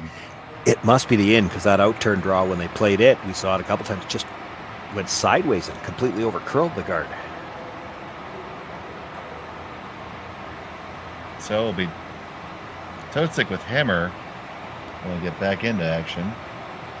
You'd have to assume he's looking to blank this fifth end and carry the hammer with him to the sixth. Well, he wouldn't mind that. He does have the lead here, so it's not as critical to have the hammer in the even ends. And one of the things, and I've done this with teams that I've coached in the past too, you have to be alert to this in a situation like this where you get a team like Kalthoff who's down and might be having to play a little bit more aggressively. Watch for the opportunities here, because if you get a team without last rock playing aggressively, they could give you an opportunity to score an easy deuce or perhaps even 3. And those crooked numbers, especially when you've already got the lead, those can be so big, and it doesn't matter whether it's in the fifth end or the sixth. And here's again one of those shots we talked about. It's been so hard for teams this weekend to hold the center line on the guard. He over-curled it again, so not in the no-tick zone.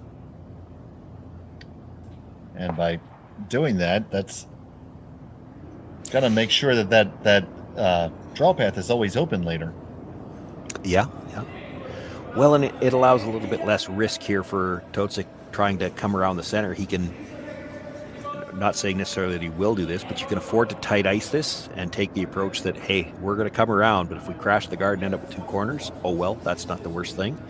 And that's one of the things that went away when they put the no-tick zone in. It was a pretty common strategy for a team with last rock. If you're going to come around the other team's center guard, I know at the level I play with and the leads that I've got, it's you don't always tell the lead. I'm going to tight ice this if you crash the guard. So what?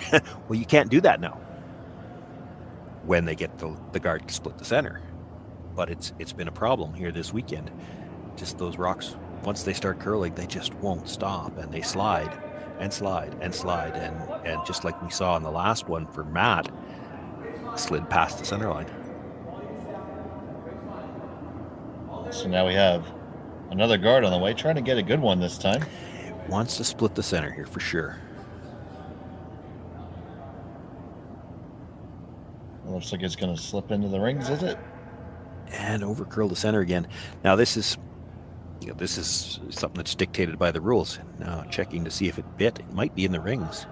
Prior to the no-tick zone, it does look like it's biting. They're just going to make sure that both teams agree. Mm-hmm.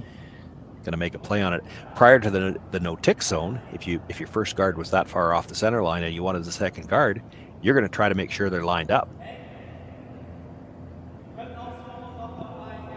The rule has changed a lot of the way teams think, and that part of it's fun to watch as the strategy evolves. for the changes in the rules. It's been fun to watch through the 3 guard, the 4 guard, the 5 rock free guard, and now the no tick. Every time something like that comes in, the strategy has to evolve. And as a fan of the game, we all love scoring.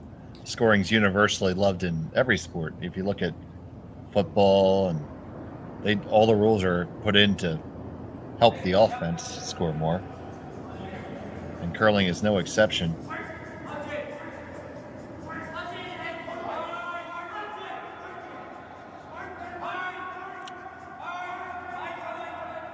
Oh, just skinning past. There's a delicate little hit. Yeah, gets it by the face of his own stone and rolls his shooter into the rings. Totzek sits 2 with last rock here in the 5th.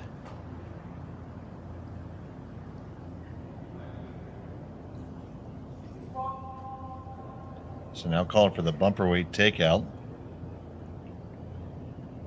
by Matt Ring.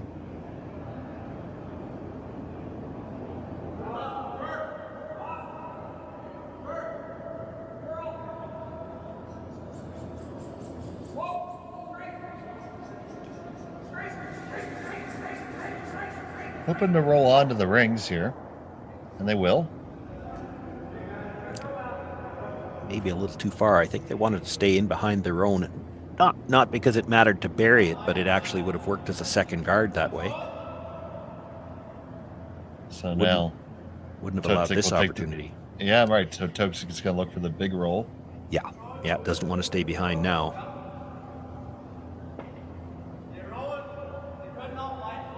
He's happy to keep the ring split, I think.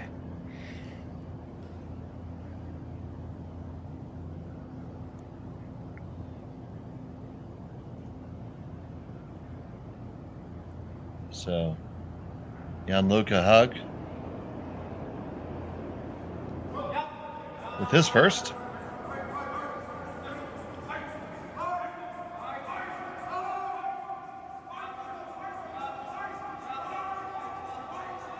Not getting by.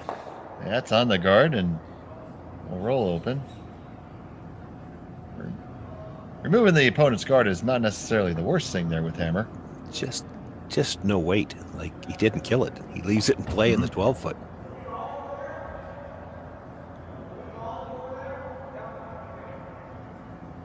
It's going to change the calculus a little bit here. Yeah. A little bumper weight shot upcoming to lie 3 by the time you're done with this.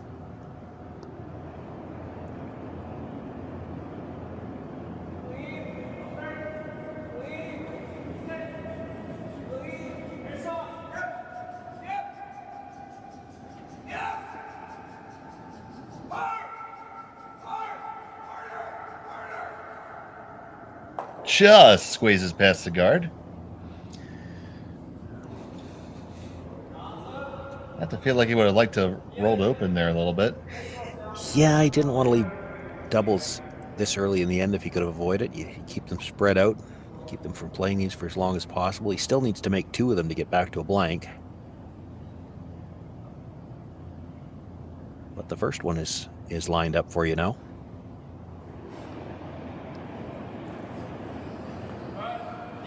So the double takeout on order. He's got more weight this time.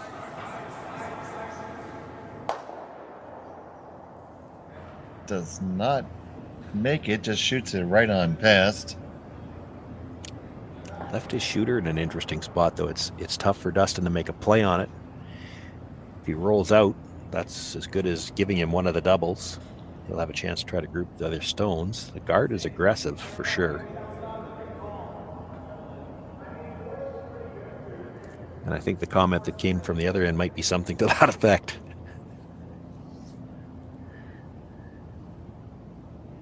Well, it's definitely getting in pretty deep pretty quickly. Because if you ever didn't make the guard right, you're not going to be happy with it. Yeah. How do you make the guard perfect? Like, if you guard the yellow, he's got enough room to come at it from the outturn side and get at shot rock. If you guard shot rock, you can probably play and completely take away the path to shot rock. You should be able to get yellow onto red.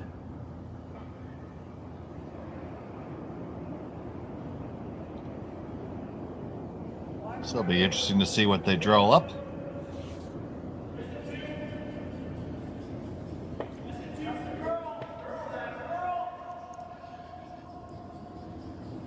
It is the guard. It is high. It is a very long guard right now. And it is guarding. Oh, it does take that left turn in Albuquerque. Yeah, but I think he can get to the shot stone with the out turn. I believe so as well.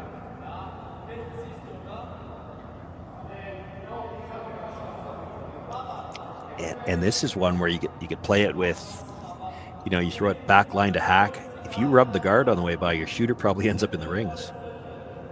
That's not a bad outcome at all. That's not bad either. You'd be sitting second and third, and can Dustin really afford to ignore them both again? It's there to be made. I mean, the shot's there. He's looking at just playing directly on the guard, I think. Straight peel. You could play the red over the top of the yellow.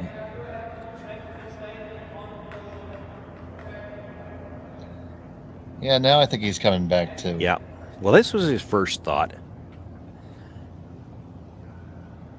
Based on what we've seen him call, this is his comfort zone.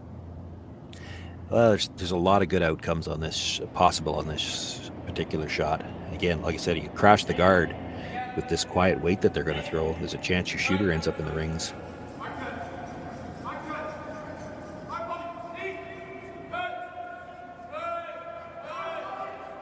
Working hard to try to curl it over. Now it's taking the line.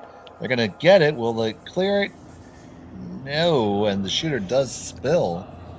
So it's still better than it was. That stone's out in the open now. The yellow stone at the top of the 12-foot after the last attempt, the guard that overcurled, that stone's pretty much buried.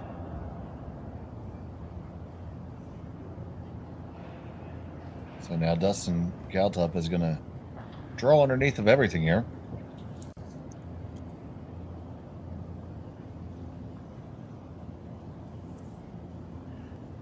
Dustin will have to try to hold the force here, and he just needs one little bit of a break, and Totzek could have a chance for 2 or perhaps even 3 here.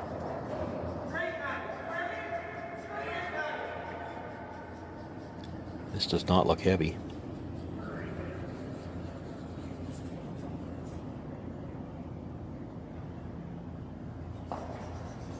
Well, if you're trying to watch your figure, that's a compliment. If you're a curling stone trying to make a draw, not so much.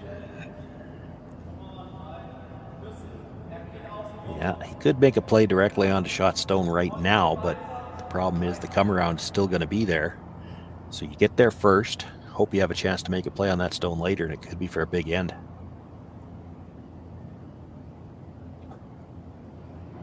Wants to be buried here in front of the tee line. So Joshua Suter with his second rock at the end.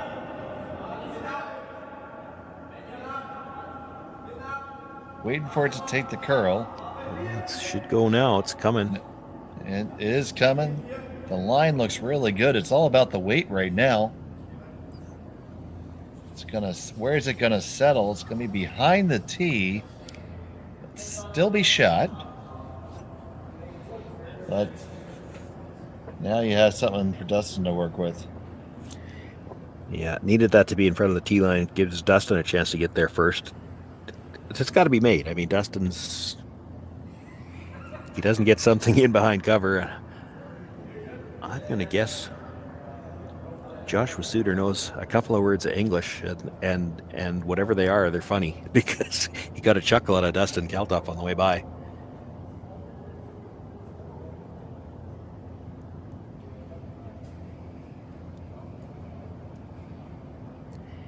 He's got to get something in front of the tee line here. He's in a little bit of trouble. You know, the outturn side draw to the button is always going to be there, and you have to think that Totzek's going to make it with his last one if he needs to. So you're hard pressed here. You're playing for the force, because you trust that he's going to make that shot for one. You can't let him get in behind cover in front of the tee line first. These are the type of shots that you just have to make if you're going to be throwing final rocks.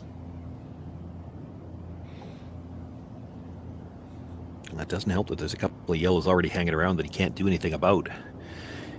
If you don't make a good one here, you could end up with 3 or 4 yellows on the board. So Kalthoff with his first.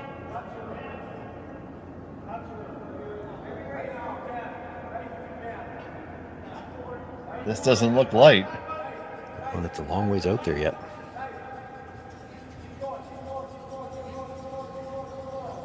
Now it's coming in, but ooh. Did he give him room to move it a little bit? I think he did. Yeah, it probably takes the other 2 yellows out of play. I don't see them coming back onto the scoreboard now, but it gives Sixten room to come down and sit on the corner of it. You tap it, that's great, but more important, you sit on the corner of it. Make sure you got a chance to score here. Could be a chance for 2 yet.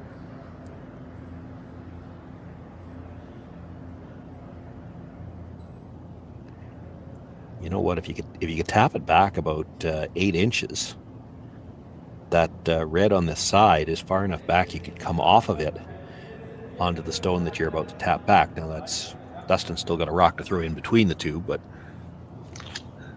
that's the rub there. Yeah. Well, but you know, if you leave yourself a double on the last one and it's for a pile, Dustin's going to see that, and it does increase the pressure on his last shot. If there's a double sitting back there that would be for 4, boy, you can ill afford to rub a guard or anything with your last stone.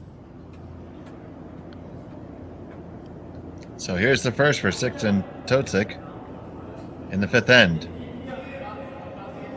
Looking to just come on down to that red in the 4-foot. Move it back just a hair. I would have said this line was inside of Dustin's, and they switched the brush early.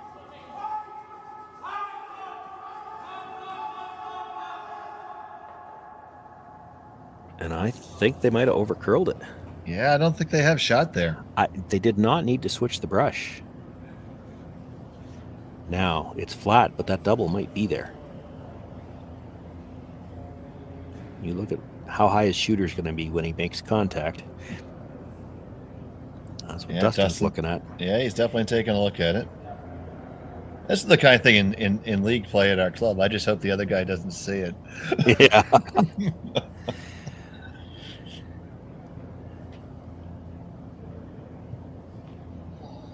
But these guys, this is what they spend all day looking at this type of stuff. He's just not going to leave it. He's going to play the hit on that. Probably try to hit it on the outside roll away, because if you hit it on the nose, you actually make it a little easier, a little thinner. Yeah, I don't think you want to roll in towards the center line, because if you nudge your stone over a little bit, you make Sixten's last stone easier. He's got a similar shot right now to what he had in the first end, right? He can just see a sliver of that red stone, the shot stone, beside the yellow that's at the top of the 4-foot. He could throw the same type of draw and try to sweep it to move it a couple inches. Well, you'd hate to come off this red, move that over a little bit, and give him more of it. So I think he's just blasting this out, try to lose his shooter. So here's the final here from Dustin Kalthoff.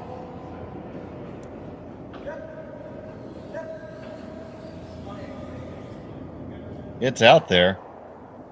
It does spill them. So now you're going to have that delicate little shot. Yeah, same thing as the first end, really.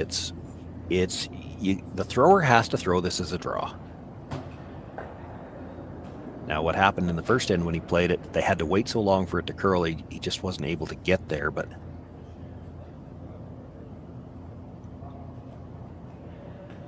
looks to be just a hair easier this time.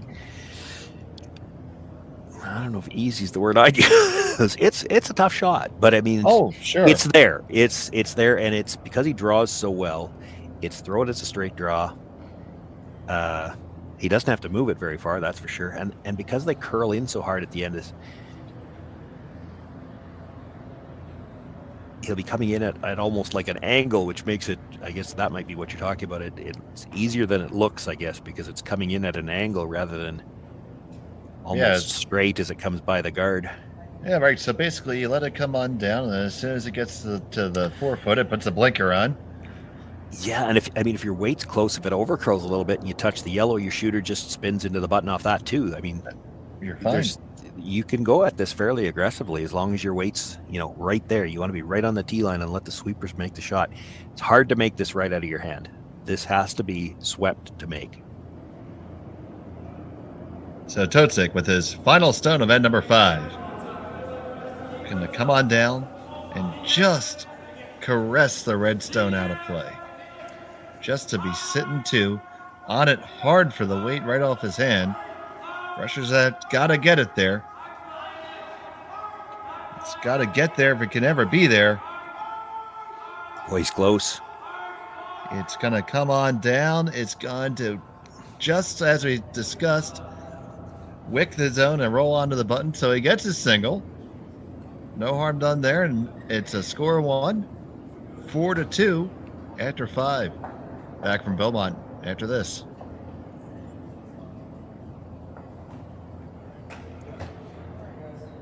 So I think if he gets it by the yellow, it moves far enough. Just judging. Right.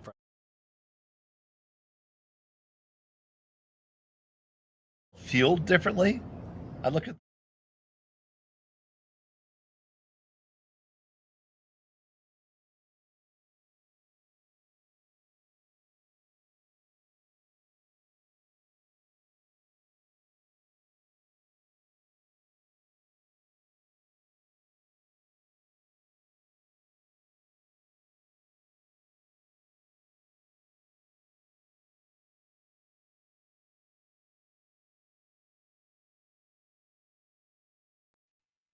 Handcrafted in Canada, Hardline's ice pad has revolutionized curling for over a decade. Engineered with top-tier precision and durability, it is backed by an unmatched 10-year warranty. Designed for curlers at all levels to sweep effortlessly with maximum efficiency, it is trusted by the world's best curlers, including Olympic and world champions. It is quite simply the best broom in the game. Hardline. Join the revolution.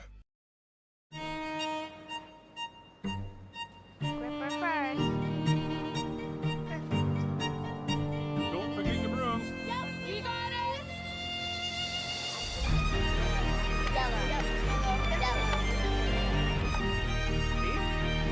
Come on up. Okay, well, what do you got? You got 1, you got 2, yeah! Just one more throw, please.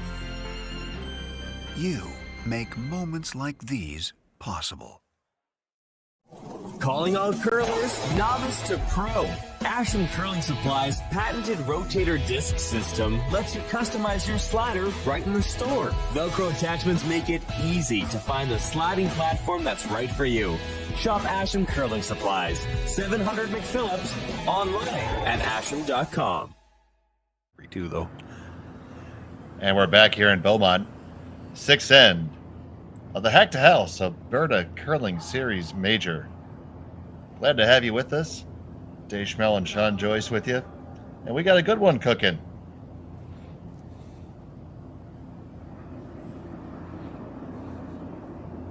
Totzek scored a single there. Dustin Kalthoff has the hammer here in end number 6, trailing by 2. And then have to try to score a deuce here at some point.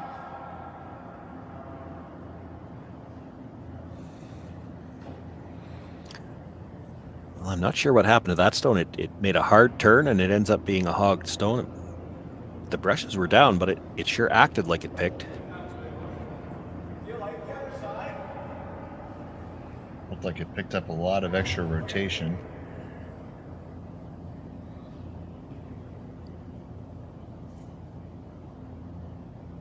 So second guard on the way.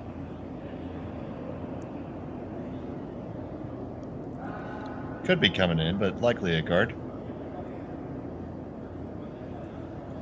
Well, if he dead buries it in the 12-foot, like I said, it's still a guard, basically. But if you're into the rings, you want to bury this so that they can't make a play on it.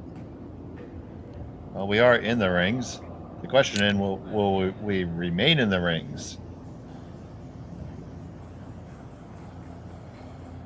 And there's that second stone again.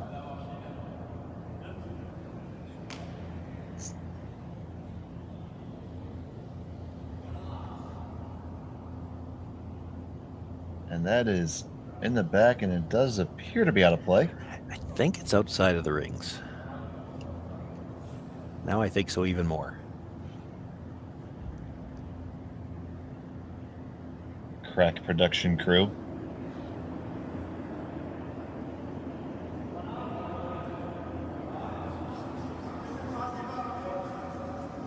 So Totzek here playing the lead.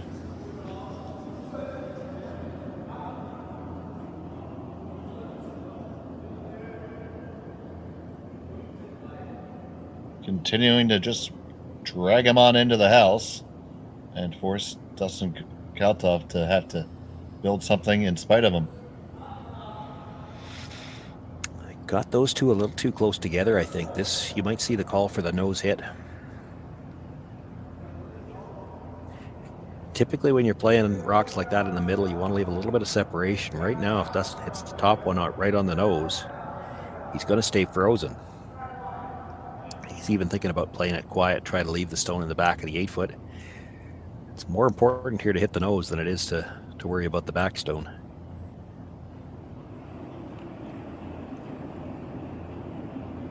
And when you're trying to generate a multiple score, having those catchers can be helpful.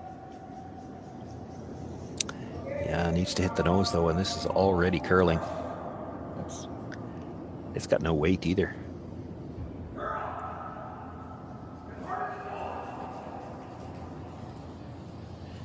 So are they going to be able to get it under cover over there? Wow. So either we read the call wrong or something went horribly incorrect. No, he was definitely making the play on the yellows, but what happened to that, I don't know. And we did see a hog already this end that looked like it might have picked. We haven't seen a lot of trouble all weekend long, and we're only in the 6th end. Is there a possibility it's getting a little flat down the middle? I'm just speculating. You would think if that was going to happen, it would have happened earlier in the event. You wouldn't think you'd be happening in the final when you're down to only one game on the ice, and it should be a little bit cooler out there. Now this takeout attempt gets around the guard and will clear the one in the back without a problem.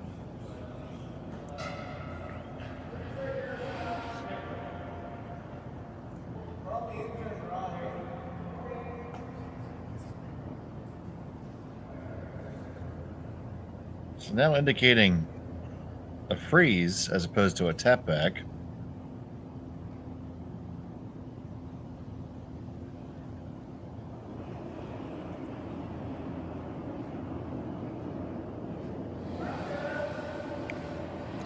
Yeah, it might be overthinking this a little bit. I still think the nose hit with like hack weight is easier than any kind of draw weight freeze. Draw weight freezes are tough.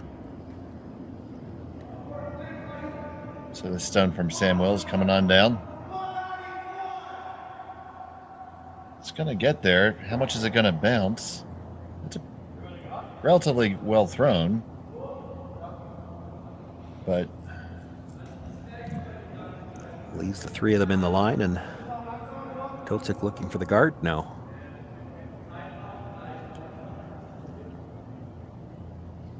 So the benefit of doing this, as you had discussed earlier, is when Dustin does have to make a play on this, he's going to be using the wrong guy's rock.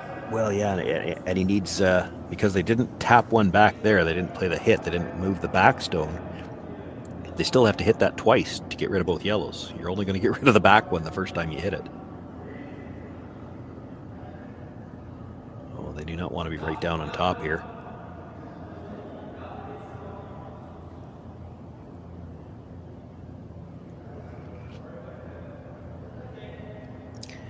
Well, staggered it the right way if you're Totzek, because if for Dustin to throw any weight at it, he's going to pop the red one out into the open.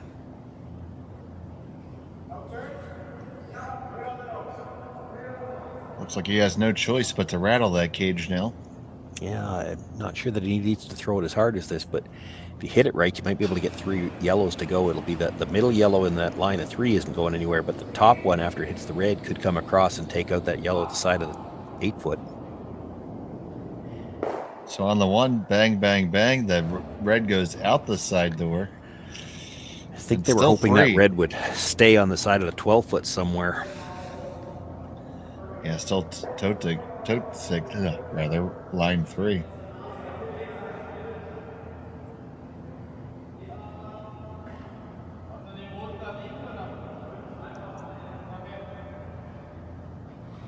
They're going to take their time out here.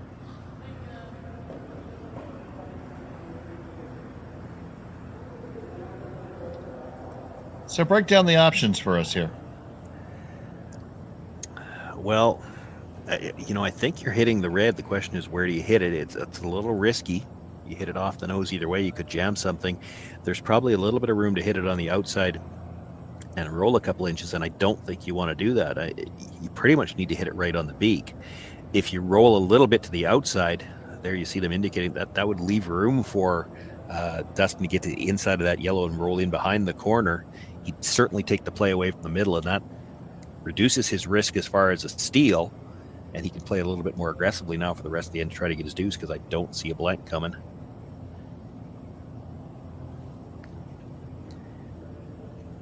Trying to see if I recognize the coach. I do not. Yeah, I was looking at that earlier too, and I don't think that I recognized him either.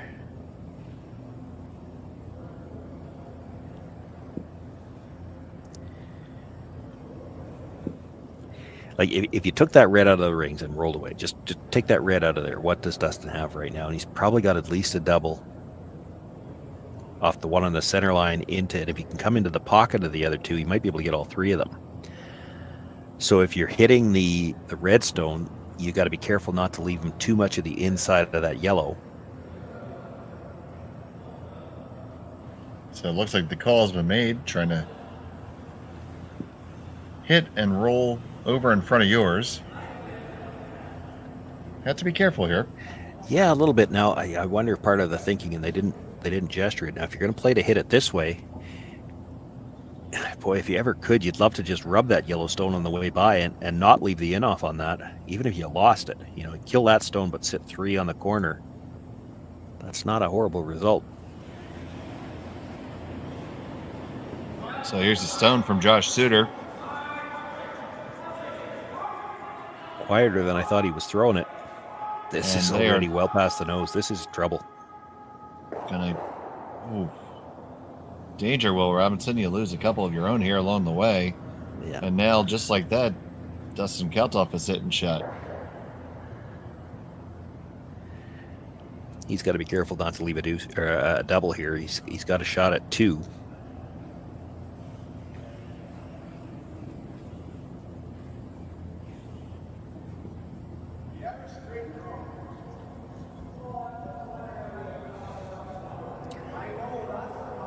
Not sure I see any way to set up more than 2, so you got to be careful not to leave the double. Just going to talk out loud. You could jump in any time here. You could play the draw around the corner, try to corner freeze on that yellow. If Totzek hits the red, how does he not leave a double? Try to draw right there, where Sam had his broom.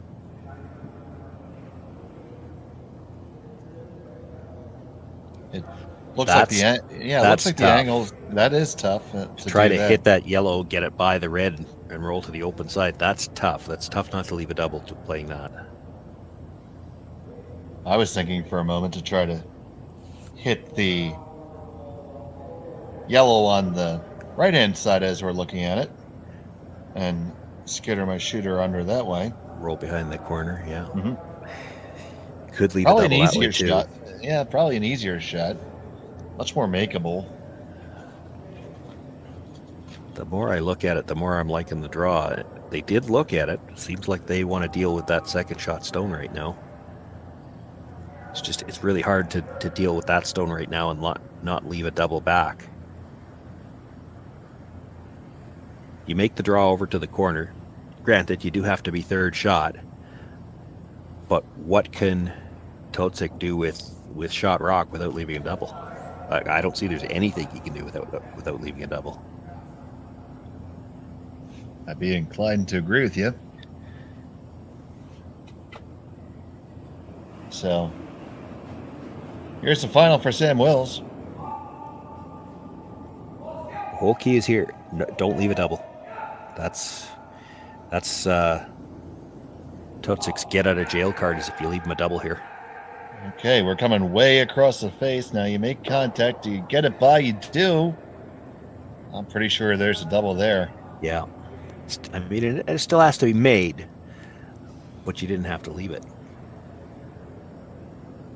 Yeah, throwing that draw would have certainly made it more complicated, but at this point in the game, you need to. It's going to be complicated. Totzek was going to have to deal with shot rock, and where does he go to not leave a double back? You know, if you ever got the corner freeze, and he leaves you the double back, you know, maybe even to roll in behind yourself. Like if he rolls in behind, 3's not out of the question, and 2 is definitely there. You make the corner freeze, that rock's never leaving.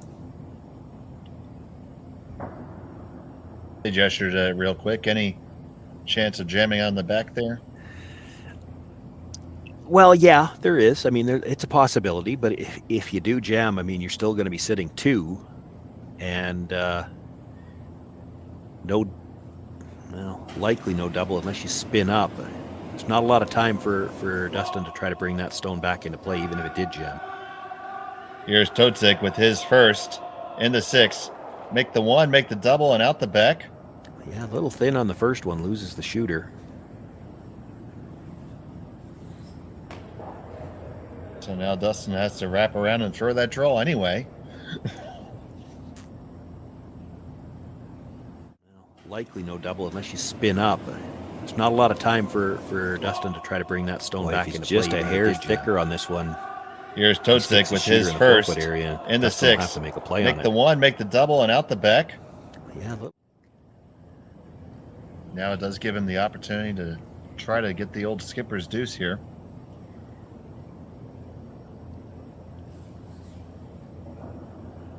Still a very good double, and we talk so much about how good Sixten has been at the draws.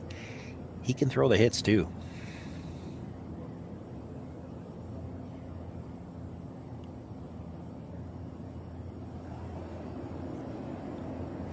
So, Dustin Kalthoff with his first in the 6th. Looking to find a way to manufacture a deuce.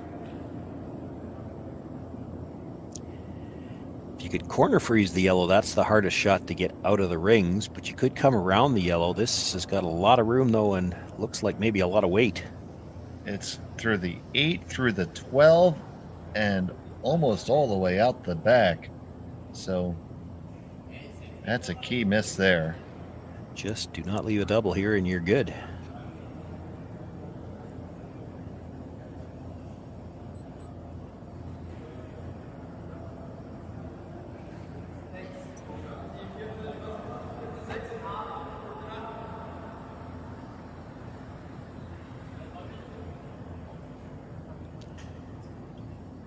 Yeah, that one just skated on him, and they knew it right off the jump from Jump Street.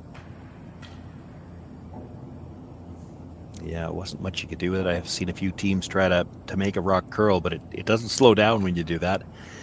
And you know, he did have that red just off the back. He did touch it. You could have come down to it, but you wouldn't have been shot rock. That's, you know, good awareness for them, I guess. You could be looking at that thinking, well, so the way to save the shot is to come down to the back one. Well, coming to the back one wasn't ever going to help them. They had to hope that slowed down, and it just wouldn't. So Totzek drawing the house here, just trying to not leave a double for his opponent. Yeah, it has to be at least top 4 here. Only thing that hurts him is if he's high. Well, this isn't high. Back of the house doesn't hurt him. You're just playing for the force. You're not thinking about stealing here. No problem. actually, there's an argument to be made. That's not a bad spot to put a stone if you're playing for a half-shot steal, because if Dustin hits this off the nose, it's already at the tee line. You can start sweeping his roll right away. Don't have to wait for it to cross. Don't expect he'll be throwing a lot of weight at this. And if you ever were to be a little bit too thin. Yeah, I don't think he could roll onto any of those stones at the back if that's where you were going. I think he'd be too far back. It'd be a steal of one. So final stone at number 6. Dustin Kalthoff needs to make the nose hit here. Already the skipper's trying to walk his own over. There it goes. Right up to the face. And the hit and stick is made. It'll be a single point. 4-3 after 6. Totzek with the hammer and 7 when we return.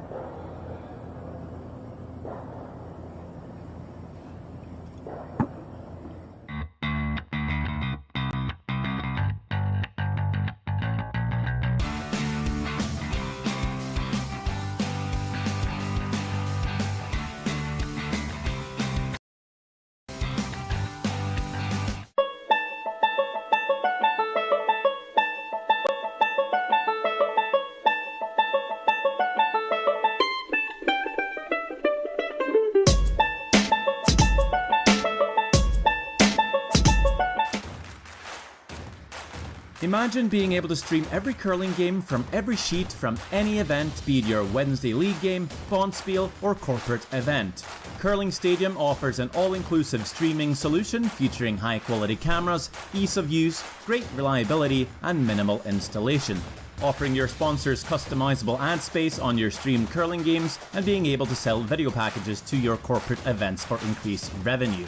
With Curling Stadium, you can stream to any device, be it your mobile phone, tablet, or computer. Push the feed to your desired platform, be it Facebook, YouTube, or any other social media.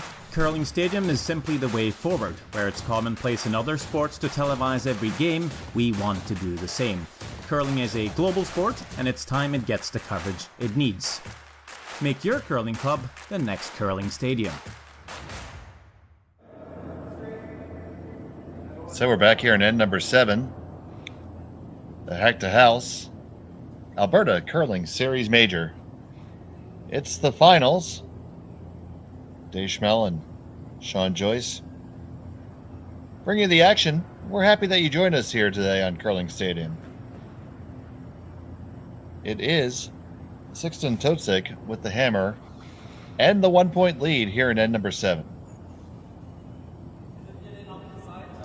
I was talking earlier about all the upcoming action and mentioned there's going to be a number of events in Martinsville this fall and again in the spring.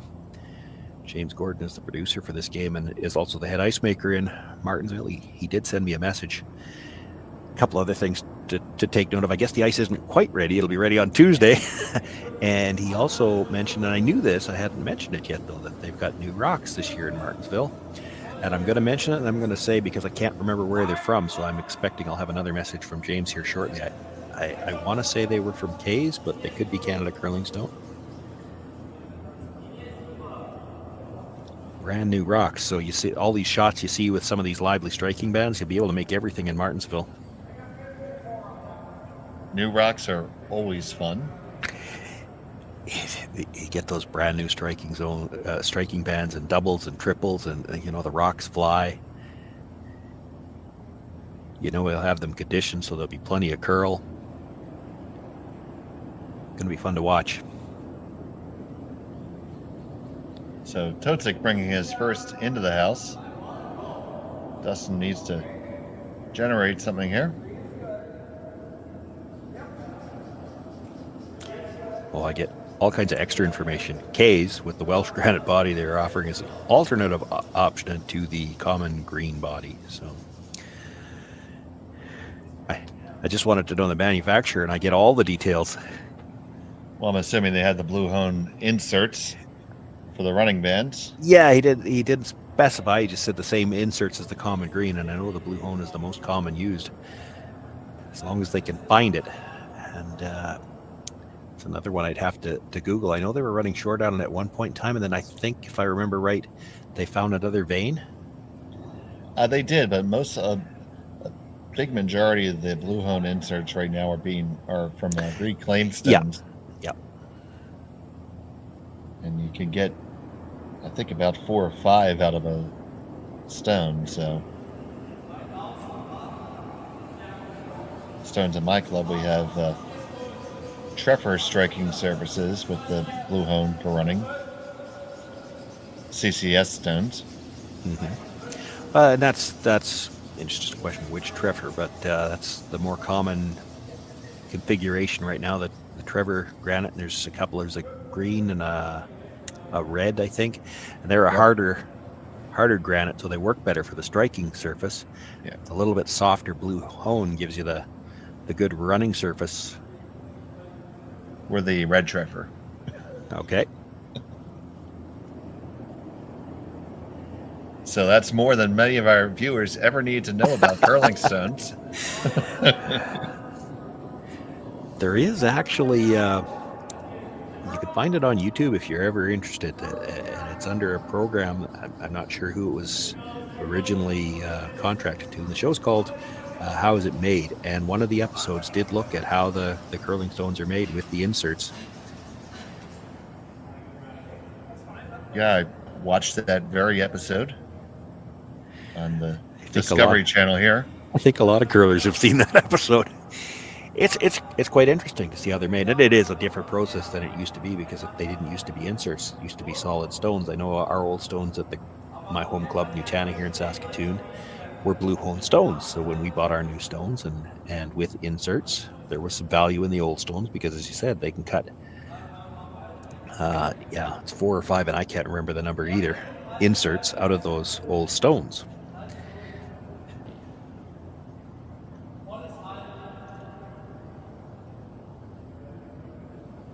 So, Totzek here with the hammer, and now the free guard zone is over.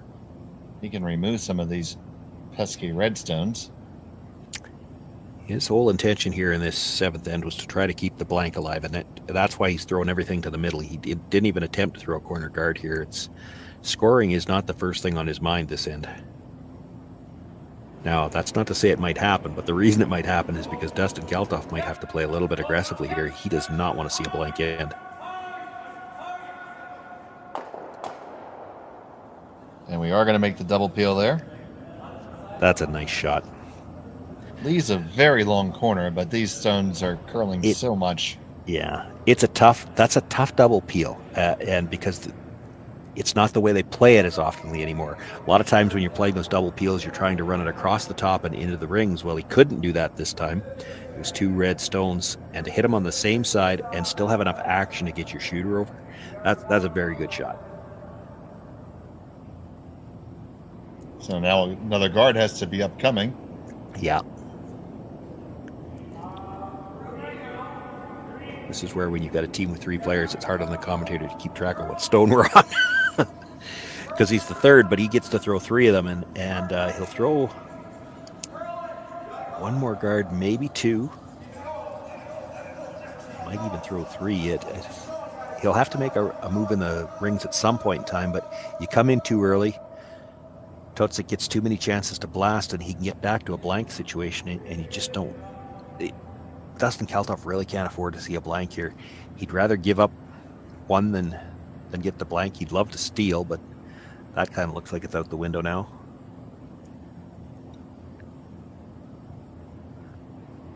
See a comment that the BBC did a curling stone thing.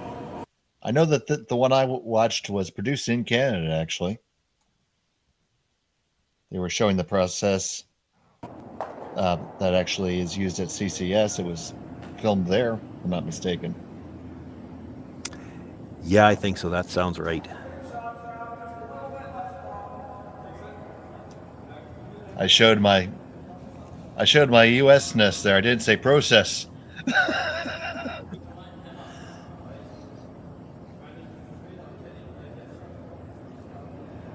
So another guard. Managed to take that little catcher off the edge of the... It was in play. It's just a rock that you might be able to jam on and bring something back into the rings. It's gone now, too.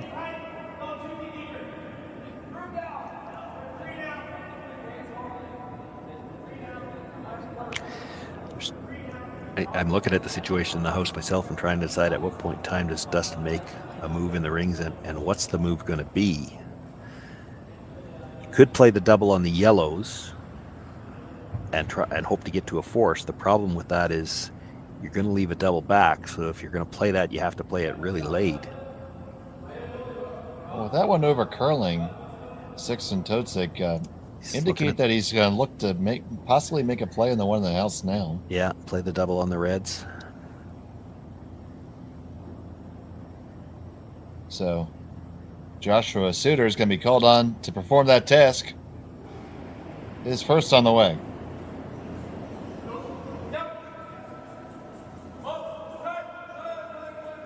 Line looking pretty good. Now working over just a touch. You gotta get the top one. That's the most important one to get. And roll the shooter out of play too. That's key there. Yeah, it would be nice to get them both, but as long as you just peel that guard at some point in time, Dustin Kalthoff has to make a decision. And again, outside of the double on the yellows, it's not a good one. Yeah, like he could play the tap on the red, but it's hard not to leave a double doing that.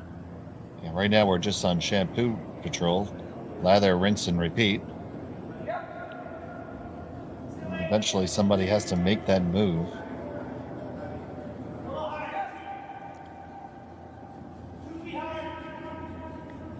They gave him more ice here. It's going to be a very long guard.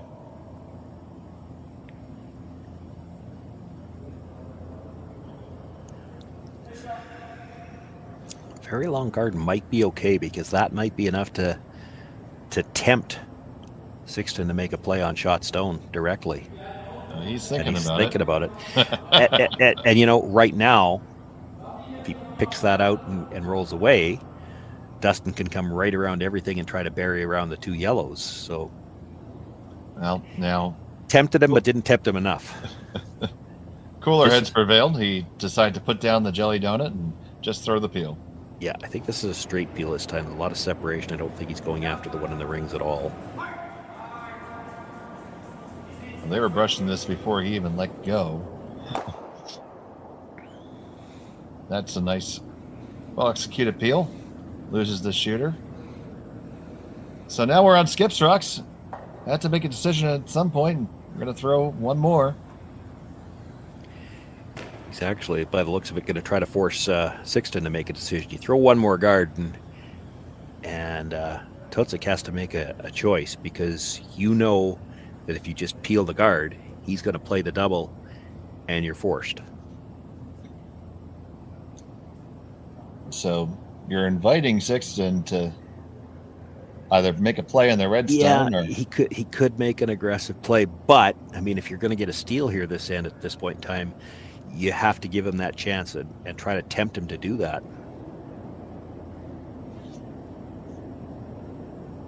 So first on the way here for the Canadian Skip. You can come in right now and try to tap that red back on a little bit of an angle to get shot, or at least maybe corner frozen for second, but it's really easy to leave a double playing that. He's got to get back to the center line, though. You don't want to leave the second shot stone exposed, and he will. Ooh. Well, that makes this a lot easier. Yeah, you have plenty of room. You can see clearly now the guard is gone.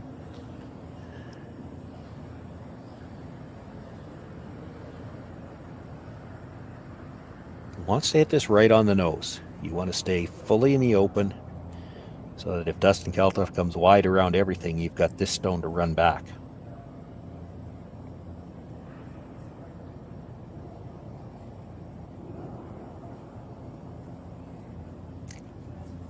And I don't know what Dustin Kalthoff does at that point in time. He still might have to come around. I don't think there's going to be a triple there. So I don't think you're getting back to the blank situation. So the first here for Totzek on the way.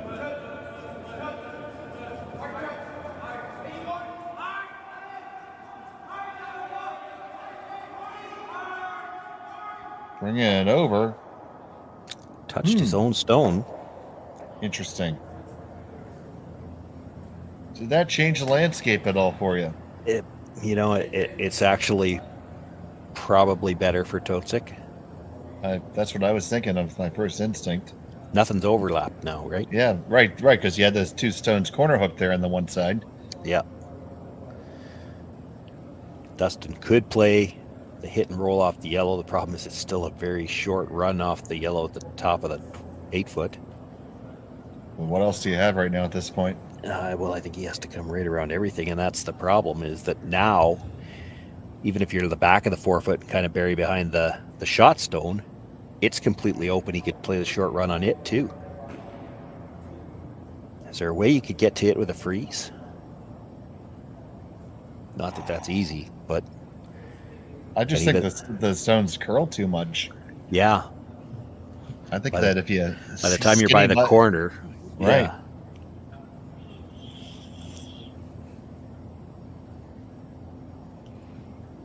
Well, and even if you made it, it's still an open draw for a guy who hasn't missed a draw. The one thing I've learned in the last couple of days is if I ever get a chance to play against Sixten Totzek, I'm not leaving him a draw. And the triple just isn't there. Triple's not there. You could maybe hit and roll off the stone under the tee and tire, try to roll to the inside corner of the shot stone, but you're still not going to be shot rock. And Totzek just doesn't miss draws. You're going to have to come to the back of the 4-foot here. So here we go. We're going to come all the way around the outside here.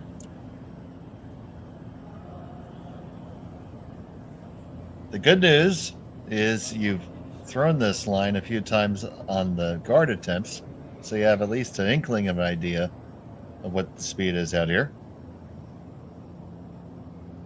The bad news is you're leaving the other guy a pretty easy shot. If you make this shot perfect, it's going to be a short run back, but it's all you got at this point.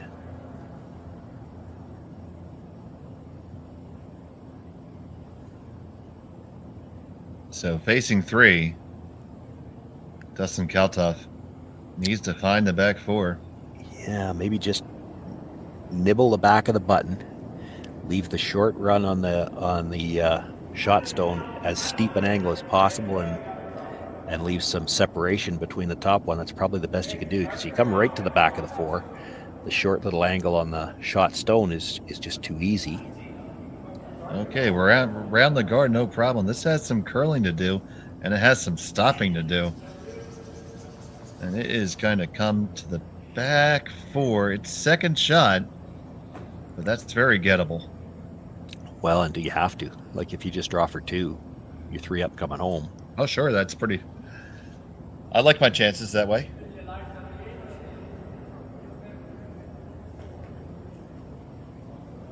Yeah. He's going to try to just push this just a couple feet and put the dagger in right now.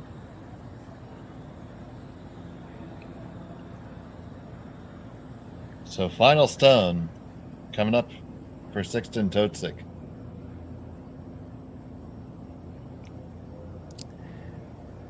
If you can get to the nose with enough weight to move it, it's probably the final stone of the game, not just the 7th end.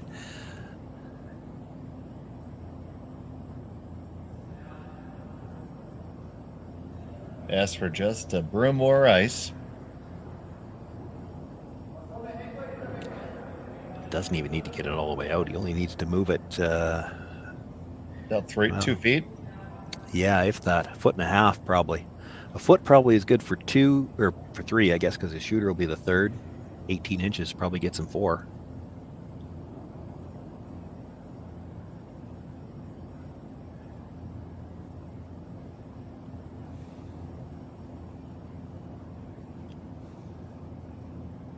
Final stone of the 7th end for Sixten Totzek.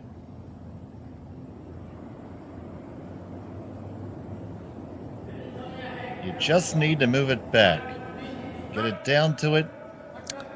Move it back 1.5 feet. Release looked a little in out, and they've jumped for the curl early. This is a lot of weight. Now, will it come up? Will it come up to even make contact? It does make contact, but it's only going to be the single. So, reprieve there. Yeah, I didn't love the call, and he didn't throw it the way he needed to make the shot. So it's still got a 2-point lead, though. Yep, 2-point lead coming home. Kalthoff will have the hammer. We'll be back after this.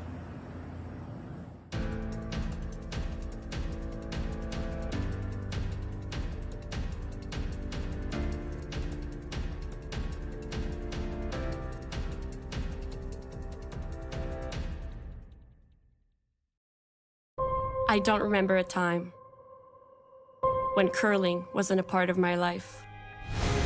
When I wasn't putting in the sweat and hard work to be the best that I can be.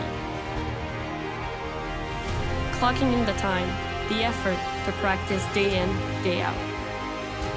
Curling is more than just a game. It's a family, a community.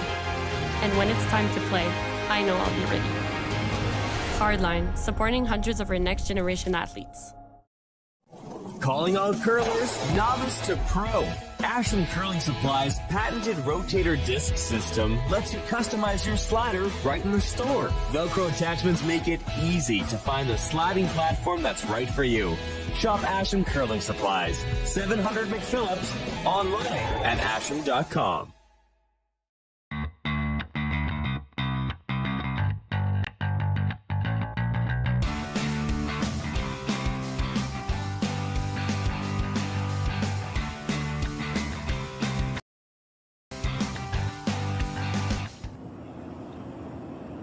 So we're back here for final end coverage of the Hack2House Alberta Curling Major. Might be a little presumptuous to call it the final end. There's no guarantee. Well, that's true. 8th end of play, rather, from the Beaumont Curling Club. I'm Dave Schmel, Shawn, Joyce with me today, and we're happy to have you with us. That was another case where I would have liked to have had mics on the players. Of course, I would have needed an interpreter as well, but I'd be curious to know what he had intended to throw for weight, because that was, when he put the broom down, that was a lot more weight than I thought he was going to throw. And then on top of that, he was a little in-out on the release, which just held it that much straighter. I thought he was just throwing heavy draw. And that was good hack weight out of his hand. Didn't get the line he needed. So now Dustin Kalthoff has to play for a deuce here at the minimum at all costs. And Totzek knows it, so in come the Rex. Yeah, I've had the privilege of calling a few close games today, and so you'll see this script played out a lot. First stone into the top of the 4-foot, corner guard. Likely to throw a second corner here. The question will be whether he plays it to the same side or opposite sides. He's thinking about playing the rock in the rings. I don't love that. I don't like coming into the rings even behind the corner. I certainly don't like a draw to the 4-foot. I feel like you need to throw another guard here. So he's indicating like back 8 weight. So he's looking to just release him. Yeah, trying to move the yellows. I'm with you though. I don't like this. It's going to leave Totzek the chance to blast something out. You could still very easily get a chance for your 2 this way, but you're almost it's almost like you're giving up on any chance of 3, and we're only on lead stones.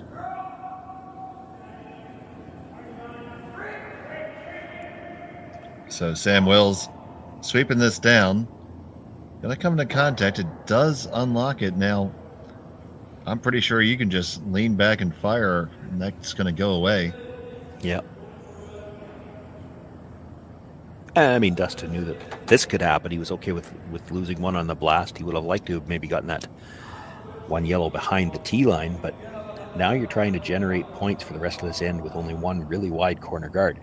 You can get your deuce like that. You certainly can. Hard to get 3.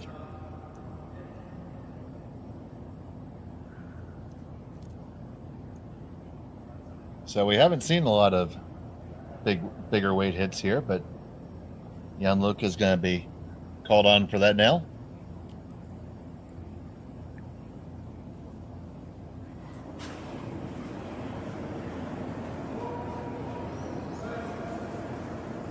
Oh, he might have been a little outside on this. I don't know Yeah, if it he's got looks the like- red one at all. Yeah. Picks it clean. You couldn't have done that if you tried. Well, I don't think he was trying. I think he would have preferred to lose that yellow stone. Any rocks in the rings now are just rocks to help Dustin Kalthoff, and especially when they're a little stagger like that. It's not that he's going to play it yet. He's going to try to use that corner guard, but you could tap the yellows to a pocket pretty easy.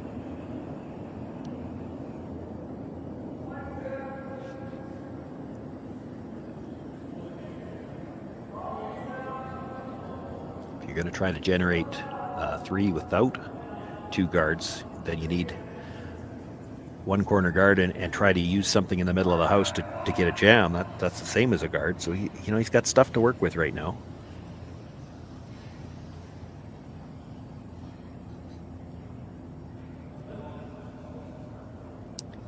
Not able to get that one into the rings, but again, they're lined up.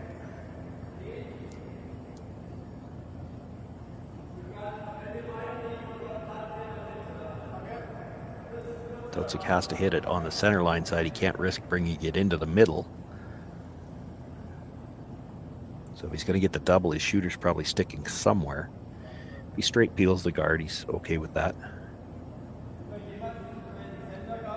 Yeah, Dustin would be almost forced to throw another guard. Yeah. Now you see this is coming from the other end. There, I think. Okay, I think the discussion there, and he never even stood. You were not changing his mind here, but I think they might have been looking at playing the guard and forcing some pressure the other way. You don't usually play that. That's a shot you see a lot, again, as I talked about the ends, how these ends set up. The 5th stone at the end, because they still can't peel guards, a lot of times they'll throw the center guard on the 2 in the middle. This is just a straight peel over the top. Yep.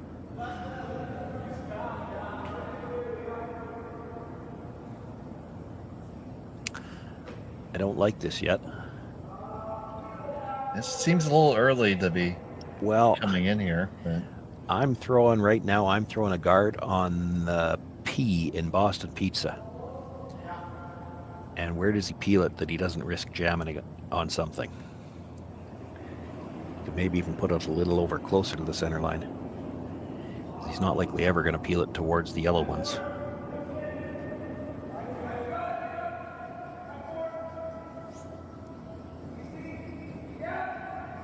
So this one looks like it's gonna certainly come in. It's gonna come right up to the face of the yellow. Move it back just a touch. Leaves the Totzek stones sitting right on the tee line. Gets the pocket. That's what he was looking for. Now for Totzek to clip one of the yellows, he's probably got to lose both of them, and then it'll be just the corner guard left to work with, which, again, that's all Dustin needs to get a chance for his 2.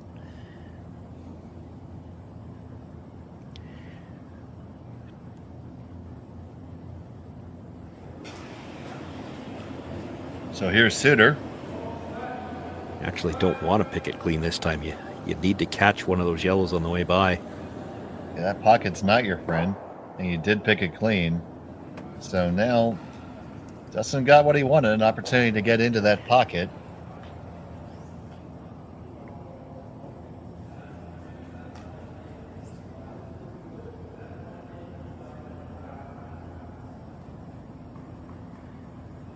Still have to make it a good one. Yeah, you got to be right in the pocket, and you really don't want to move those rocks yet. Yeah, can't bounce at all. Can't afford to move them even a fraction of a millimeter.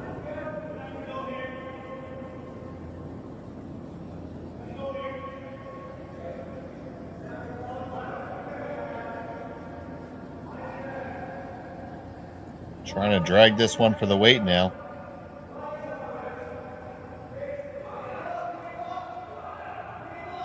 Don't want to leave any separation, and you do get right down in there. I think you left enough for him to get it to make it go, though. You'll lose a yellow along the way, but I think it goes. I think he's coming off the corner guard. You can certainly do that. Like, you try to blast that, and if it doesn't leave, you've conceded the deuce. If you play the peel, even if you don't hit the one in the rings, Dustin's he's got nothing else to work with, right? He's going to have to come back in there again, and he only needs to leave you one chance at a double. He's going to have to group his rocks. But you could kill the two reds playing this, and it would be all but over. So here's Josh Suter with his second here in the 8th. Looking to throw the double. Sweep spin off and on. He's got to be close. There it goes, and away it goes, and you get that double, and all the reds are gone. Great shot. So here's Josh Suter with his second here in the 8th. Looking to throw the double. Bonus look at it. Sweep spin off and on. He's got to be close. There it goes, and away it goes, and you Speaking get of the that bonus, double. just the way he hit it, he's now left. I mean, there was always going to be a pocket there, but they're not straight across now. He at least moved the back yellow one and makes it a little tougher. Dustin wondering, can they come wide around on the outturn and freeze the stone in the back 12-foot? That's probably there. It's going to look really tough, and it's not a shot you're accustomed to throwing. It's a desperation type shot, and you see it played in these types of situations all the time, but it's not a high percentage shot only because you're not used to throwing a draw to the back 12. Not the brusher, or not the thrower or the brusher. It's a tough one to call. A lot of times you're not even sure how to ice set because you're traveling that extra 6 feet, and that's your 6 curliest feet. And we are going to be right up against that shot stone. It looks like if you catch half the rock, it's going to go right through the hole. Well, even if it clips both of them, I think it leaves.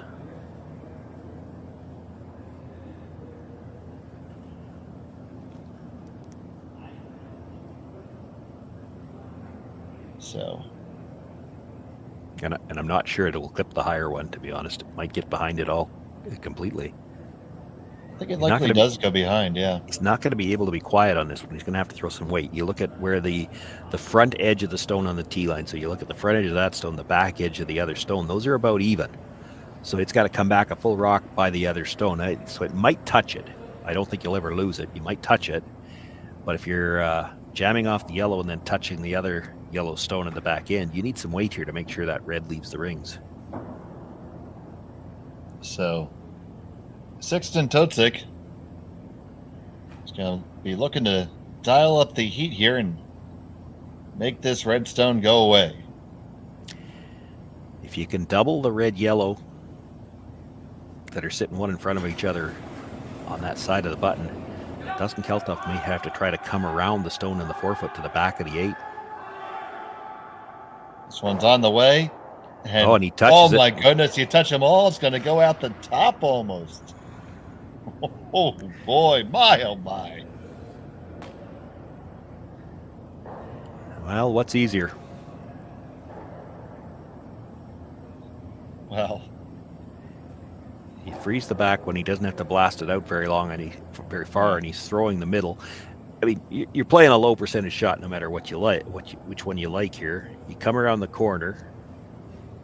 I think coming around the corner is a better chance of eliciting the miss that you need. You could corner freeze that top one too, but I mean, you've got to lock it right on the corner, and a thin corner, because you want it to come onto the back stone if he plays it. It's tough. It doesn't matter what he plays here, it's tough. I'm not seeing a corner guard helping you a lot. when you've got 2 stones left, this has got to come in and bury on something. I kind of know what he was looking at there. He's thinking if he just bites the rings, he's got anything off the nose one way or the other, it might jam, but it's asking for a lot. Well, trying to keep hope alive here is Dustin Kalthoff. Needs to get this someplace where it won't be gotten. This is going to be a bit of a guess, too. I mean, we've seen draws to the corner. We've seen draws wide to the corner, but I don't think we've seen an attempt going out quite this wide. Now, this is new territory.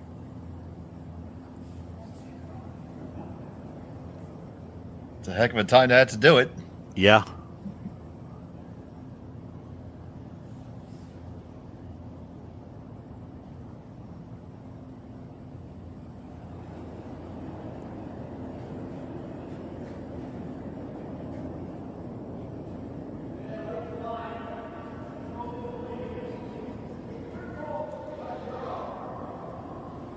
Dustin Kalthoff with his first. Well, needs to get there first. Okay, we're on the rings now. Can you get all the way over? All the way over, just on the side. Can't afford to slide out. You need that rock. That's about as good as he could have thrown it, I think. Yep. He's still got shot rock. Didn't get quite as much curl as he would have liked. I mean, he was a long ways by that stone that he was trying to bury on, so only got a sliver underneath. But this is still a shot where now you flip the script here. Totzek is playing an inside-out hit way out in the corner, and how many times would he have thrown a hit out here?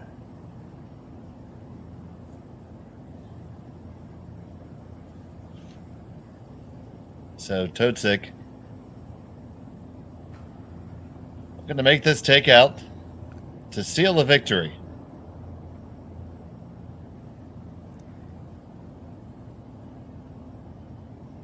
Taking another extra second.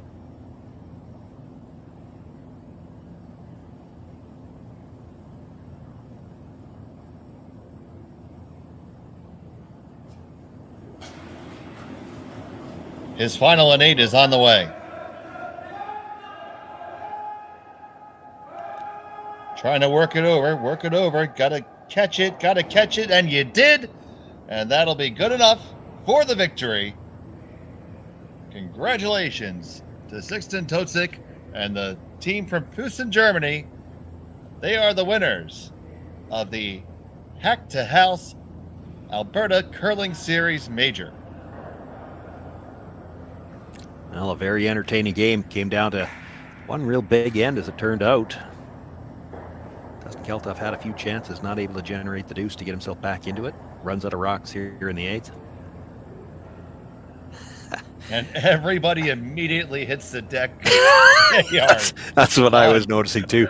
Well, this is it's only the second weekend of the season first weekend of the season for the Kalthoff team, and maybe I think the third for the Totzek team, in 9 games. Well, 9 games since Thursday night. 9 games. Well, they have earned themselves a pint this evening, win or lose. And I feel like we've earned one too, at least in solidarity. So for James Gordon, our producer, Shawn, Joyce, I'm Dave Schmel. We thank you so much for joining us on Curling Stadium. Have a pleasant day. I don't remember a time when curling wasn't a part of my life. When I wasn't putting in the sweat and hard work to be the best that I can be. Clocking in the time, the effort to practice day in, day out. Curling is more than just a game. It's a family, a community. And when it's time to play, I know I'll be ready. Hardline, supporting hundreds of our next generation athletes.